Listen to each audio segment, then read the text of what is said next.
ਸ੍ਰੀ ਵਾਹਿਗੁਰੂ ਸਾਹਿਬ ਜੀ।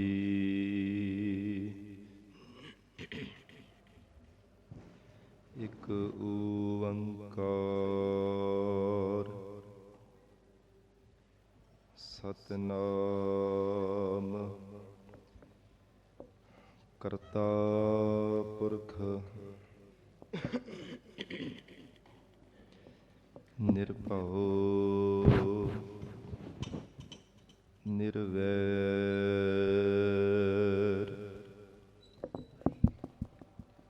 ਅਕਾਲ ਮੂਰਤ ਅਜੂਨੀ ਸੈਭੰ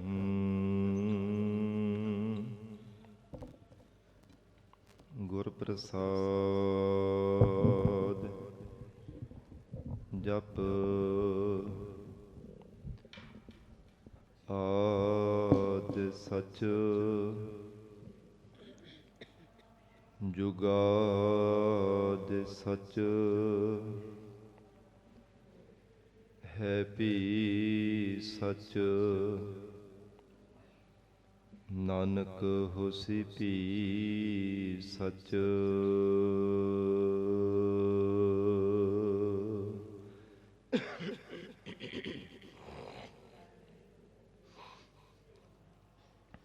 ਹਮ ਅਵਗੁਣ ਭਰੇ ਏਕ ਗੁਣ ਨਾਹੀ,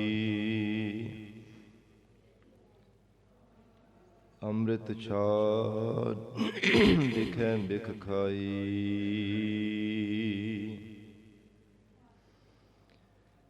ਮਾਇਆ ਮੋਹ ਭਰਮ ਪੈ ਭੁੱਲੇ, ਸੁਤ ਦਾਰਾ ਸਿਓ ਪ੍ਰੀਤ ਲਗਾਈ।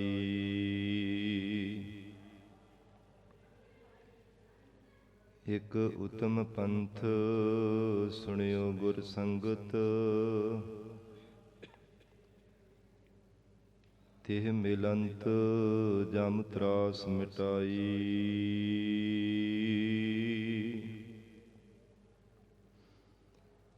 ਇਕ ਅਰਦਾਸ ਭਾਟ ਕੀਰਤ ਕੀ, ਗੁਰੂ ਰਾਮਦਾਸ ਰਖੋ ਸਰਨਾਈ।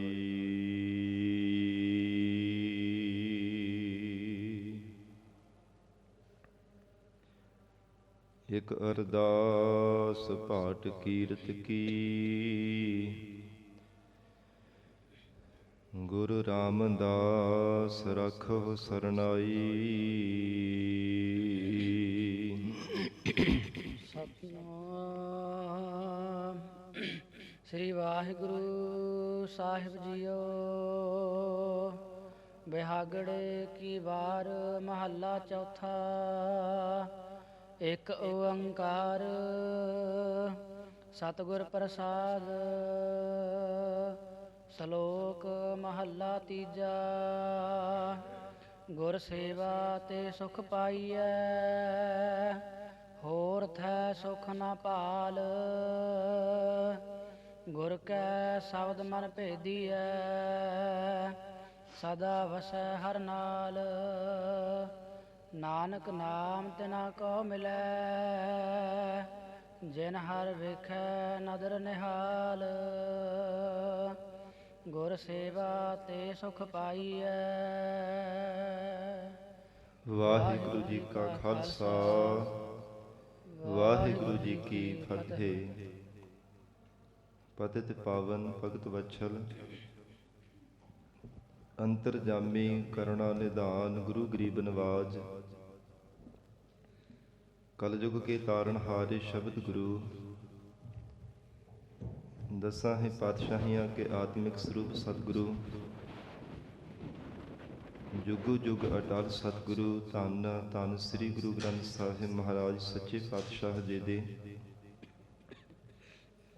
ਪਾਵਨ ਪਵਿੱਤਰ ਹਜ਼ੂਰੀ ਅੰਦਰ ਜੁੜ ਬੈਠੀ ਗੁਰੂ ਖਾਲਸਾ ਸਾਧ ਸੰਗਤ ਜੀਓ। ਸਤਿਗੁਰੂ ਜੀ ਦੀ ਮਹਾਨ ਬਖਸ਼ਿਸ਼ ਦਾ ਸਦਕਾ ਅੰਮ੍ਰਿਤ ਵੇਲੇ ਤੋਂ ਮਹਾਰਾਜ ਸਾਹਿਬ ਜੀ ਦੀ ਪਾਵਨ ਹਜ਼ੂਰੀ ਅੰਦਰ ਦੀਵਾਨ ਸਜੇ ਸਨ। ਸਜੇ ਹੋਏ ਦੀਵਾਨਾਂ ਅੰਦਰ ਆਪ ਸਰਬੱਤ ਸੰਗਤਾਂ ਹਾਜ਼ਰੀਆਂ ਭਰ ਕੇ ਲਾਹੇ ਪ੍ਰਾਪਤ ਕਰ ਰਹੇ ਹੋ। ਅੰਮ੍ਰਿਤਮਈ ਪਾਵਨ ਗੁਰਬਾਣੀ ਦੇ ਜਾਪ ਰਸ ਪਿੰਨਾ ਗੁਰਬਾਣੀ ਦਾ ਕੀਰਤਨ ਆਪ ਸੰਗਤਾਂ ਨੇ ਸਰਵਣ ਕੀਤਾ ਹੈ। ਹੁਣ ਇਸ ਪਾਵਨ ਅਸਥਾਨ ਤੇ ਚੱਲ ਰਹੀ ਲੜੀਵਾਰ ਗੁਰਬਾਣੀ ਦੀ ਕਥਾ ਵਿਚਾਰ ਦਾ ਸਮਾਂ ਹੋਇਆ ਹੈ। ਆਓ ਸਤ ਸੰਗਤ ਜੀ ਹੋਰ ਵੀ ਕੋਈ ਸਮਾਂ ਪਿਆਰ ਸਤਿਕਾਰ ਸਹਿਤ ਮਹਾਰਾਜ ਸਿੰਘ ਜੀ ਦੇ ਚਰਨਾਂ ਵਿੱਚ ਬੈਠ ਕੇ ਲੜੀਵਾਰ ਗੁਰੂ ਸ਼ਬਦ ਦੀ ਵਿਚਾਰ ਨਾਲ ਜੁੜ ਕੇ ਲਾਹੇ ਪ੍ਰਾਪਤ ਕਰੀਏ। ਵਿਚਾਰ ਦੀ ਪ੍ਰਾਰੰਭਤਾ ਤੋਂ ਪਹਿਲਾਂ ਜ਼ਰੂਰੀ ਹੈ ਮਨ ਨੂੰ ਇਕਾਗਰ ਕਰਨਾ। ਸਰਬੱਤ ਸੰਗਤ ਅਸੀਸ ਬਖਸ਼ਿਸ਼ ਕਰੋ। ਧੰਨ ਸ੍ਰੀ ਗੁਰੂ ਗ੍ਰੰਥ ਸਾਹਿਬ ਮਹਾਰਾਜ ਜੀ ਨੂੰ ਸੀਸ ਝੁਕਾ ਕੇ ਰਸਨਾ ਤੋਂ ਪਿਆਰ ਨਾਲ ਉਚਾਰਨ ਕਰੋ। ਜੀ ਕਰੋ ਰਸਨਾ ਪਵਿੱਤਰ। ਸਤਿਨਾਮ ਸ੍ਰੀ ਵਾਹਿਗੁਰੂ ਸਾਹਿਬ ਜੀ। ਸਤਿਨਾਮ ਸ੍ਰੀ ਵਾਹਿਗੁਰੂ ਸਾਹਿਬ ਜੀ। ਬਿਹਾਗੜੇ ਕੀ ਵਾਰ ਮਹੱਲਾ ਚੌਥਾ। ਇੱਕ ਓੰਕਾਰ ਸਤਿਗੁਰ ਪ੍ਰਸਾਦ। ਬਿਹਾਗੜੇ ਰਾਗ ਦੀ ਧੰਨ ਸਤਿਗੁਰੂ ਸ੍ਰੀ ਗੁਰੂ ਰਾਮਦਾਸ ਸਾਹਿਬ ਮਹਾਰਾਜ ਸੱਚੇ ਪਾਤਸ਼ਾਹ ਜੀ ਵਾਰ ਉਚਾਰਨ ਕਰ ਰਹੇ ਹੈ। ਸ੍ਰੀ ਗੁਰੂ ਗ੍ਰੰਥ ਸਾਹਿਬ ਜੀ ਦੇ 548 ਅੰਗ ਤੇ ਸੁਸ਼ੋਭਿਤ ਹੈ। ਸਭ ਤੋਂ ਪਹਿਲਾਂ ਪਰਮਾਤਮਾ ਦਾ ਨਿਰਦੇਸ਼ਕ ਮੰਗਲ ਕੀਤਾ ਹੈ। ਇੱਕ ਅਦੁੱਤੀ ਸਰੂਪ ਹੈ ਓੰਕਾਰ, ਸਰਬ ਜੀਵਾਂ ਦਾ ਪ੍ਰਕਾਸ਼ਕ ਹੈ। ਸਤ ਸਦੀਵੀ ਕਾਲ ਰਹਿਣ ਵਾਲਾ ਗੁਰ ਚੇਤਨ ਸਰੂਪ ਹੈ ਤੇ ਪ੍ਰਸਾਦ ਇੱਕ ਰਸ ਆਨੰਦ ਸਰੂਪ ਹੈ। ਸਤਿਗੁਰਾਂ ਦੀ ਕਿਰਪਾ ਦੁਆਰਾ ਅਕਾਲ ਪੁਰਖ ਪਰਮੇਸ਼ਰ ਦੀ ਪ੍ਰਾਪਤੀ ਹੋ ਸਕਦੀ ਹੈ।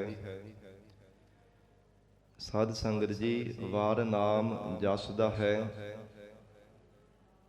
ਜਿਵੇਂ ਦੁਸ਼ਮਣ ਦੇ ਫਤਿਹ ਪ੍ਰਾਪਤ ਕਰਨੀ ਹੋਵੇ ਉਹਦੇ ਉੱਪਰ ਵੀ ਵਾਰ ਕੀਤਾ ਜਾਂਦਾ ਹੈ, ਜਾਂ ਦੁਸ਼ਮਣ ਚੜ੍ਹ ਕਰਕੇ ਆਉਂਦਾ ਕਿਸੇ ਸ਼ਸਤਰ ਦੇ ਨਾਲ ਵਾਰ ਕਰਦਾ ਹੈ। ਮਹਾਰਾਜ ਸੱਚੇ ਪਾਤਸ਼ਾਹ ਜੀ ਨੇ ਇਸ ਵਾਰ ਦੇ ਅੰਦਰ ਮੋਹ ਅਤੇ ਵਿਵੇਕ ਦੀ ਜੰਗ ਕਥਨ ਕੀਤੀ ਹੈ। ਜਿਵੇਂ ਦੋ ਪਾਸਿਆਂ ਤੋਂ ਸਾਧ ਸੰਗਤ ਜੀ ਫੌਜ ਇਕੱਠੀ ਹੋ ਕਰਕੇ ਲੜਦੀ ਹੈ, ਇਸੇ ਪ੍ਰਕਾਰ ਇੱਕ ਪਾਸੇ ਮਨਮੁਖ ਹਨ, ਦੂਸਰੇ ਪਾਸੇ ਗੁਰਮੁਖ ਹਨ। ਇੱਕ ਪਾਸੇ ਮੋਹ ਹੈ ਤੇ ਦੂਸਰੇ ਪਾਸੇ ਵਿਵੇਕ ਹੈ। ਗਰੀਬ ਨਵਾਜ ਮਹਾਰਾਜ ਸੱਚੇ ਪਾਤਸ਼ਾਹ ਜੀ ਵਿਵੇਕ ਦੀ ਜਿੱਤ ਕਰਵਾਉਂਦੇ ਆ। ਉਹਨਾਂ ਗੁਰਮੁਖਾਂ ਨੂੰ ਜਿੱਤ ਪ੍ਰਾਪਤ ਹੋ ਜਾਂਦੀ ਹੈ। ਮੋਹ ਆਦਿਕ ਵਿਕਾਰਾਂ ਨੂੰ ਵੀ ਦੁਸ਼ਮਣਾਂ ਦੇ ਨਾਲ ਜੰਗ ਲੜ ਕੇ ਉਹ ਗੁਰਮੁਖ ਪਿਆਰੇ ਜਿੱਤ ਪ੍ਰਾਪਤ ਕਰ ਲੈਂਦੇ ਨੇ, ਜਿਹੜੇ ਜੀਵਨ ਦੇ ਅੰਦਰ ਵਿਵੇਕ ਧਾਰਨ ਕਰ ਲੈਂਦੇ ਹੈ। ਇੱਕ ਪਾਸੇ ਮੋਹ ਦੀ ਸਾਧ ਸੰਗਤ ਜੀ ਫੌਜ ਹੈ, ਦੂਸਰੇ ਪਾਸੇ ਵਿਵੇਕ ਦੇ ਸ਼ੁਭ ਗੁਣਾ ਰੂਪੀ ਫੌਜ ਹੈ। ਕਾਮ ਕ੍ਰੋਧ ਲੋਭ ਮੋਹ ਹੰਕਾਰ ਤੇ ਦੂਸਰੇ ਪਾਸੇ ਦਇਆ ਧਰਮ ਧੀਰਜਤਾ ਸ਼ੁਭ ਵਿਚਾਰ ਇਤਿਆਦਿਕ। ਮਹਾਰਾਜ ਸੱਚੇ ਪਾਤਸ਼ਾਹ ਜੀ ਨੇ ਐਸਾ ਰੂਪਕ ਅਲੰਕਾਰ ਬਣਾ ਕਰਕੇ ਉਪਦੇਸ਼ ਦਿੱਤਾ ਹੈ ਕਿ ਮਨਮੁਖ ਮੋਹ ਰੂਪ ਹਨ ਸੰਸਾਰ ਦੇ ਅੰਦਰ, ਜਿਹੜੇ ਹਰ ਸਮੇਂ ਜੜ ਤੇ ਚੇਤਨ ਮਾਇਆ ਦੀ ਮੋਹ ਦੀ ਫਾਹੀ ਵਿੱਚ ਵੱਜੇ ਰਹਿੰਦੇ ਹੈ। ਤੇ ਗੁਰਮੁਖ ਪਿਆਰੇ ਵਿਵੇਕ ਨੂੰ ਧਾਰਨ ਕਰਕੇ ਸੰਸਾਰ ਵਿੱਚ ਰਹਿੰਦੇ ਹੋਏ ਵੀ ਨਿਰਲੇਪ ਹਨ। ਐਸਾ ਕਮਲ ਦੀ ਤਰ੍ਹਾਂ ਉਹਨਾਂ ਗੁਰਮੁਖਾਂ ਦਾ ਜੀਵਨ ਹੈ। ਤੋ ਸਾਧ ਸੰਗਤ ਜੀ, ਇਸ ਵਾਰ ਅੰਦਰ ਜਿਤਨੀਆਂ ਵੀ ਪੌੜੀਆਂ ਉਚਾਰਨ ਕੀਤੀਆਂ ਹਨ, ਧੰਨ ਗੁਰੂ ਸ੍ਰੀ ਗੁਰੂ ਰਾਮਦਾਸ ਸਾਹਿਬ ਮਹਾਰਾਜ ਜੀ ਦੀ ਰਚਨਾ ਤੋਂ ਉਚਾਰਨ ਕੀਤੀਆਂ ਹਨ। ਇਸ ਵਾਰ ਅੰਦਰ ਧੁਨੀ ਨਹੀਂ ਮਹਾਰਾਜ ਸੱਚੇ ਪਾਤਸ਼ਾਹ ਜੀ ਨੇ ਚੜਾਵਨਾ ਕੀਤੀ। ਸ਼ਲੋਕ ਅਤੇ ਮਹੱਲੇ ਪਹਿਲੇ ਪਾਤਸ਼ਾਹ ਔਰ ਤੀਸਰੇ ਪਾਤਸ਼ਾਹ ਜੀ ਦੇ, ਪਰ ਪੌੜੀਆਂ ਸਤਿਗੁਰੂ ਰਾਮਦਾਸ ਸਾਹਿਬ ਮਹਾਰਾਜ ਜੀ ਦੀਆਂ ਹੀ ਉਚਾਰਨ ਕੀਤੀਆਂ ਹਨ। ਗਰੀਬ ਨਵਾਜ ਧੰਨ ਸਤਿਗੁਰੂ ਸ੍ਰੀ ਗੁਰੂ ਅਮਰਦਾਸ ਸਾਹਿਬ ਮਹਾਰਾਜ ਸੱਚੇ ਪਾਤਸ਼ਾਹ ਜੀ ਹਜੂਰ ਦਾ ਦੀਵਾਨ ਸਜਿਆ ਹੋਇਆ ਤੇ ਸੰਗਤ ਨੇ ਬੇਨਤੀ ਕੀਤੀ, ਮਹਾਰਾਜ ਅਬਨਾਸੀ ਸੁਖ ਕਿਵੇਂ ਪ੍ਰਾਪਤ ਹੁੰਦਾ ਹੈ ਤੇ ਮਹਾਰਾਜ ਨਾਮ ਦੀ ਦਾਤ ਕਿੰਨਾ ਜੀਵਨ ਪ੍ਰਾਪਤ ਹੋ ਸਕਦੀ ਹੈ। ਕਿਉਂਕਿ ਸੰਸਾਰ ਦੇ ਜਿਤਨੇ ਵੀ ਸੁਖ ਹਨ, ਮਾਇਆ ਕਰਕੇ ਜਿੰਨੇ ਵੀ ਸੰਸਾਰ ਭਰ ਦੇ ਸੁਖ ਨਾਸ਼ਵਾਨ ਹਨ। ਅਬਨਾਸੀ ਸੁਖ ਪ੍ਰਮਾਤਮਾ ਦੇ ਸਰੂਪ ਦਾ ਸੁਖ ਹੈ। ਉਹ ਸੁਖ ਪਾਉਣ ਲਈ ਮਹਾਰਾਜ ਸਾਹਿਬ ਜੀ ਦੇ ਚਰਨਾਂ ਵਿੱਚ ਸਿੱਖਾਂ ਨੇ ਬੇਨਤੀ ਕੀਤੀ ਹੈ, ਮਹਾਰਾਜ ਉਹ ਸੁਖ ਕਿਵੇਂ ਪ੍ਰਾਪਤ ਹੋ ਸਕਦਾ ਹੈ। ਤੋ ਹਜੂਰ ਬਿਹਾਗੜੇ ਰਾਗ ਦੀ ਵਾਰ ਦੀ ਪ੍ਰਾਰੰਭਤਾ ਵਿੱਚ ਮਹਾਰਾਜ ਪ੍ਰਥਮ ਸ਼ਬਦ ਦੇ ਅੰਦਰ ਉਪਦੇਸ਼ ਬਖਸ਼ਿਸ਼ ਕਰ ਰਹੇ ਹਨ। ਸ਼ਲੋਕ ਮਹੱਲਾ ਤੀਜਾ। ਸ਼ਲੋਕ ਤੋਂ ਭਾਵ ਸਵੈ ਲੋਕ ਦੀ ਪ੍ਰਾਪਤੀ ਕਰਾਉਣ ਵਾਲਾ ਉਪਦੇਸ਼। ਜਿਸ ਸ਼ਬਦ ਦੇ ਅੰਦਰ ਸਵੈ ਲੋਕ ਦੀ ਪ੍ਰਾਪਤੀ ਹੋ ਜਾਵੇ ਉਹਨੂੰ ਸ਼ਲੋਕ ਕਿਹਾ ਜਾਂਦਾ ਹੈ। ਇਸ ਸੰਸਾਰ ਤੋਂ ਪ੍ਰਮਾਤਮਾ ਦੇ ਘਰ ਤੱਕ ਪਹੁੰਚਾਉਣ ਵਾਲਾ ਐਸਾ ਸ੍ਰੇਸ਼ਟ ਜੋ ਉਪਦੇਸ਼ ਬਖਸ਼ਿਆ ਹੋਇਆ ਹੈ ਗਰੀਬ ਨਵਾਜ ਸਤਿਗੁਰੂ ਜੀ ਦਾ ਮਹੱਲਾ ਸਰੂਪ ਹੈ। ਧੰਨ ਗੁਰੂ ਅਮਰਦਾਸ ਸਾਹਿਬ ਮਹਾਰਾਜ ਉਚਾਰਨ ਕਰ ਰਹੇ ਹਨ। ਗੁਰ ਸੇਵਾ ਤੇ ਸੁਖ ਪਾਈਐ। ਸਤਿਗੁਰੂ ਜੀ ਕਹਿੰਦੇ ਐ ਗੁਰਸਿੱਖੋ, ਅਕਾਲ ਪੁਰਖ ਵਾਹਿਗੁਰੂ ਸਰੂਪ ਪੂਰੇ ਸਤਿਗੁਰਾਂ ਦੀ ਚਰਨਾਂ ਦੀ ਸੇਵਾ ਕਰਨ ਨਾਲ ਹੀ ਅਸਲ ਦੇ ਵਿੱਚ ਆਤਮਿਕ ਸੁਖ ਪਾਇਆ ਜਾ ਸਕਦਾ ਹੈ। ਅਬਿਨਾਸੀ ਸੁਖ ਪਾਉਣ ਦੇ ਲਈ ਸੰਸਾਰ ਦੇ ਅੰਦਰ ਜੀਵ ਬਹੁਤ ਯਤਨ ਕਰਦਾ ਹੈ ਕਿ ਮੈਨੂੰ ਸੁਖ ਮਿਲੇ, ਪਰ ਸੁਖ ਵੀ ਐਸਾ ਮਿਲੇ ਜਿਹੜਾ ਬਹੁਤਾ ਸਮਾਂ ਸੰਸਾਰ ਦੇ ਅੰਦਰ ਮੇਰੇ ਪਾਸ ਰਹੇ। ਪਰ ਕਦੇ ਧਨ ਕਰਕੇ ਚਾਹੁੰਦਾ ਹੈ, ਕਦੇ ਪਦਾਰਥਾਂ ਕਰਕੇ, ਬਹੁਤ ਤਰ੍ਹਾਂ ਤਰ੍ਹਾਂ ਕਰਕੇ ਵਾਰ-ਵਾਰ ਲੋਚਦਾ ਕਿ ਮੈਨੂੰ ਸੁਖ ਦੀ ਪ੍ਰਾਪਤੀ ਹੋ ਜਾਵੇ। ਪਰ ਅਸਲ ਦੇ ਵਿੱਚ ਨਾ ਤਾਂ ਧਨ ਦੇ ਵਿੱਚ ਅਬਿਨਾਸੀ ਸੁਖ ਹੈ, ਨਾ ਪਦਾਰਥਾਂ ਦੇ ਵਿੱਚ, ਨਾ ਛਕਣ ਵਾਲੇ ਪਦਾਰਥਾਂ ਵਿੱਚ, ਨਾ ਸੰਸਾਰ ਦੇ ਵਿਸ਼ਿਆਂ ਦੇ ਅੰਦਰ ਸੁੱਖਾਂ ਦੇ ਅੰਦਰ ਅਬਿਨਾਸੀ ਸੁਖ ਹੈ।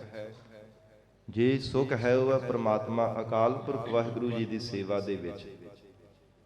ਸਾਧ ਸੰਗਤ ਜੀ, ਜਿਵੇਂ ਕੋਈ ਕਿਸੇ ਨੂੰ ਰਾਜ ਭਾਗ ਮਿਲ ਜਾਵੇ ਨਾ, ਤਖਤ ਤੇ ਬੈਠ ਜਾਵੇ, ਉਹ ਰਾਜਾ ਵੀ ਬੜੇ ਸੁਖ ਮਾਣਦਾ ਤੇ ਪ੍ਰਜਾ ਦੇ ਲੋਕ ਕਹਿੰਦੇ ਹਨ ਕਿ ਰਾਜਾ ਹੈ, ਇਹਦੇ ਕੋਲ ਕਿਸੇ ਵੀ ਪੱਖ ਤੋਂ ਕੋਈ ਘਾਟ ਨਹੀਂ ਹੈ। ਪਰਮਾਤਮਾ ਨੇ ਸਾਰੇ ਸੁਖ ਇਸ ਨੂੰ ਬਖਸ਼ੇ ਹੋਏ ਹੈ। ਪਰ ਗਰੀਬ ਨਵਾਜ ਸਤਿਗੁਰੂ ਜੀ ਦਾ ਮੁੱਖ ਵਾਕ ਹੈ, ਜੋ ਸੁਖ ਪ੍ਰਭ ਗੋਬਿੰਦ ਕੀ ਸੇਵਾ ਸੋ ਸੁਖ ਰਾਜ ਨਾ ਰਹੀ ਹੈ। ਜਿਹੜਾ ਸੁਖ ਪ੍ਰਮਾਤਮਾ ਦੀ ਸੇਵਾ ਦੇ ਵਿੱਚ ਹੈ, ਉਹ ਦੁਨਿਆਵੀ ਰਾਜਾ ਚੱਕਰਵਰਤੀ ਬਾਦਸ਼ਾਹ ਵੀ ਕਿਉਂ ਨਾ ਭਾਵੇਂ ਬਣ ਜਾਵੇ, ਪਰ ਸਾਧ ਸੰਗਤ ਜੀ ਨਹੀਂ ਪ੍ਰਾਪਤ ਕਰ ਸਕਦਾ। ਜੋ ਅਬਿਨਾਸੀ ਸੁਖ ਹੈ ਉਹ ਮਹਾਰਾਜ ਸਾਹਿਬ ਜੀ ਦੀ ਸੇਵਾ ਕਰਕੇ ਹੀ ਪ੍ਰਾਪਤ ਹੁੰਦਾ ਹੈ। ਪਰ ਹਜੂਰ ਦੇ ਵੀ ਬਚਨ ਹਨ ਗੁਰਬਾਣੀ ਅੰਦਰ, ਸਤਿਗੁਰੂ ਜੀ ਦੇ ਚਰਨਾਂ ਦੀ ਸੇਵਾ ਕਰਨੀ ਬੜੀ ਕਠਿਨ ਹੈ, ਬਹੁਤ ਦੁੱਤਰ ਹੈ, ਬੜੀ ਗਾਖੜੀ ਹੈ ਗੁਰੂ ਚਰਨਾਂ ਦੀ ਸੇਵਾ ਕਰਨੀ। ਮਹਾਰਾਜ ਸਾਹਿਬ ਜੀ ਆਪ ਸੀਸ ਤੇ ਮਿਹਰ ਭਰੇ ਹੱਥ ਰੱਖਣ ਤਾਂ ਗੁਰੂ ਚਰਨਾਂ ਦੀ ਸੇਵਾ ਹੋ ਸਕਦੀ ਹੈ, ਨਹੀਂ ਤਾਂ ਇਹ ਜੀਵ ਹਰ ਸਮੇਂ ਹੰਕਾਰ ਹੀ ਕਰਦਾ ਰਹਿੰਦਾ ਹੈ, ਹਰ ਸਮੇਂ ਗੁਮਾਨ ਨਹੀਂ ਕਰਦਾ ਰਹਿੰਦਾ ਹੈ। ਐਸੀ ਇਸ ਜੀਵਨ ਦੀ ਹਾਲਤ ਹੈ। ਮਹਾਰਾਜ ਸਾਹਿਬ ਜੀ ਨੇ ਵਚਨ ਕਹੇ ਹਨ ਗੁਰਬਾਣੀ ਅੰਦਰ, ਸਤਿਗੁਰ ਕੀ ਸੇਵਾ ਗਾਖੜੀ ਸਿਰ ਦੀਜੈ ਆਪ ਗਵਾਏ। ਗਾਖੜੀ ਤੋਂ ਭਾਵ ਬੜੀ ਦੁੱਤਰ ਹੈ, ਬੜੀ ਕਠਿਨ ਹੈ ਗੁਰੂ ਚਰਨਾਂ ਦੀ ਸੇਵਾ ਕਰਨੀ। ਐਸੀ ਮਹਾਰਾਜ ਸੱਚੇ ਪਾਤਸ਼ਾਹ ਜੀ ਦੀ ਬਖਸ਼ੀ ਹੋਈ ਦਾਤ ਹੈ, ਜਿਨ੍ਹਾਂ ਤੋਂ ਸਤਿਗੁਰੂ ਜੀ ਆਪ ਕਿਰਪਾ ਕਰਕੇ ਸੇਵਾ ਕਰਾਉਣ, ਉਹੀ ਗੁਰਸਿੱਖ ਭਾਵਨਾ ਦੇ ਨਾਲ ਸੇਵਾ ਕਰ ਸਕਦੇ ਹੈ। ਮੁਕਤ ਭੁਗਤ ਜੁਗਤ ਤੇਰੀ ਸੇਵਾ, ਜਿਸ ਤੂੰ ਆਪ ਕਰਾਏ ਹੈ। ਮਹਾਰਾਜ ਜੀਵ ਦਾ ਆਪਣਾ ਕੋਈ ਚਾਰਾ ਨਹੀਂ ਹੈ, ਆਪਣਾ ਕੋਈ ਜੀਵ ਦਾ ਬਲ ਨਹੀਂ ਹੈ। ਤੁਹਾਡੀ ਕਿਰਪਾ ਹੋਵੇ ਤਾਂ ਹੀ ਮਹਾਰਾਜ ਸਾਹਿਬ ਜੀ ਆਪ ਜੀ ਦੀ ਸੇਵਾ ਕੀਤੀ ਜਾ ਸਕਦੀ ਹੈ। ਤੋ ਹਜੂਰ ਉਚਾਰਨ ਕਰ ਰਹੇ ਹੈ, ਗੁਰ ਸੇਵਾ ਤੇ ਸੁਖ ਪਾਈ ਹੈ। हे ਪ੍ਰਾਣਾ ਧਾਰੀ ਜੀਵ, ਅਬਿਨਾਸੀ ਸੁਖ ਪਾਉਣਾ ਚਾਹੁੰਦਾ ਹੈ, ਉਹ ਸਤਿਗੁਰੂ ਜੀ ਦੀ ਸੇਵਾ ਕਰਕੇ ਮਿਲਦਾ ਹੈ। ਨਹੀਂ ਤਾਂ ਕੋਈ ਰੰਗਾ ਰੰਗਾਂ ਦੀ ਦੁਨੀਆ ਦੇਖਣ ਦੀ ਵੀ ਸੁਖ ਸਮਝੀ ਬੈਠਾ ਹੈ, ਕੋਈ ਵਿਦੇਸ਼ਾਂ ਵਿੱਚ ਧਨ ਦੀ ਪ੍ਰਾਪਤੀ ਦੇ ਲਈ ਸੁਖ ਸਮਝੀ ਬੈਠਾ ਹੈ, ਕੋਈ ਸੰਸਾਰ ਦੇ ਅੰਦਰ ਵਿਸ਼ਿਆਂ ਨੂੰ ਭੋਗ ਕਰਕੇ ਕਹਿੰਦਾ ਬੜਾ ਸੁਖ ਹੈ। ਪਰ ਮਹਾਰਾਜ ਸਾਹਿਬ ਜੀ ਨੂੰ ਬੇਨਤੀ ਕਰਕੇ ਪੁੱਛੀਏ, ਸਤਿਗੁਰੂ ਜੀ ਗੁਰਬਾਣੀ ਅੰਦਰ ਦੱਸਦੇ ਆ, हे ਪ੍ਰਾਣਾ ਧਾਰੇ ਜੀਵ, ਸੁਖ ਨਾਹੀ ਬਹੁਤੈ ਧਨ ਖਾਟੇ, ਸੁਖ ਨਾਹੀ ਪੇਖੇ ਨਿਰਤ ਨਾਟੇ, ਸੁਖ ਨਾਹੀ ਬਹੁ ਦੇਸ ਕਮਾਏ, ਸਰਬ ਸੁਖਾ ਹਰ ਹਰ ਗੁਣ ਗਾਏ। ਪਰਮੇਸ਼ਰ ਦਾ ਨਾਮ ਜਪਣ ਨਾਲ, ਵਾਹਿਗੁਰੂ ਦੇ ਗੁਣ ਗਾਉਣ ਕਰਕੇ ਹੀ ਅਬਿਨਾਸੀ ਸੁਖ ਪ੍ਰਾਪਤ ਹੋਣ ਵਾਲਾ ਹੈ। ਤੋ ਸਤਿਗੁਰੂ ਜੀ ਦਾ ਗੁਰਬਾਣੀ ਵਿੱਚ ਹੋਰ ਵੀ ਮੁੱਖ ਵਾਕ ਆਉਂਦਾ ਹੈ, ਡਿਠਾ ਸਭ ਸੰਸਾਰ ਸੁਖ ਨਾ ਨਾਮ ਬਿਨ।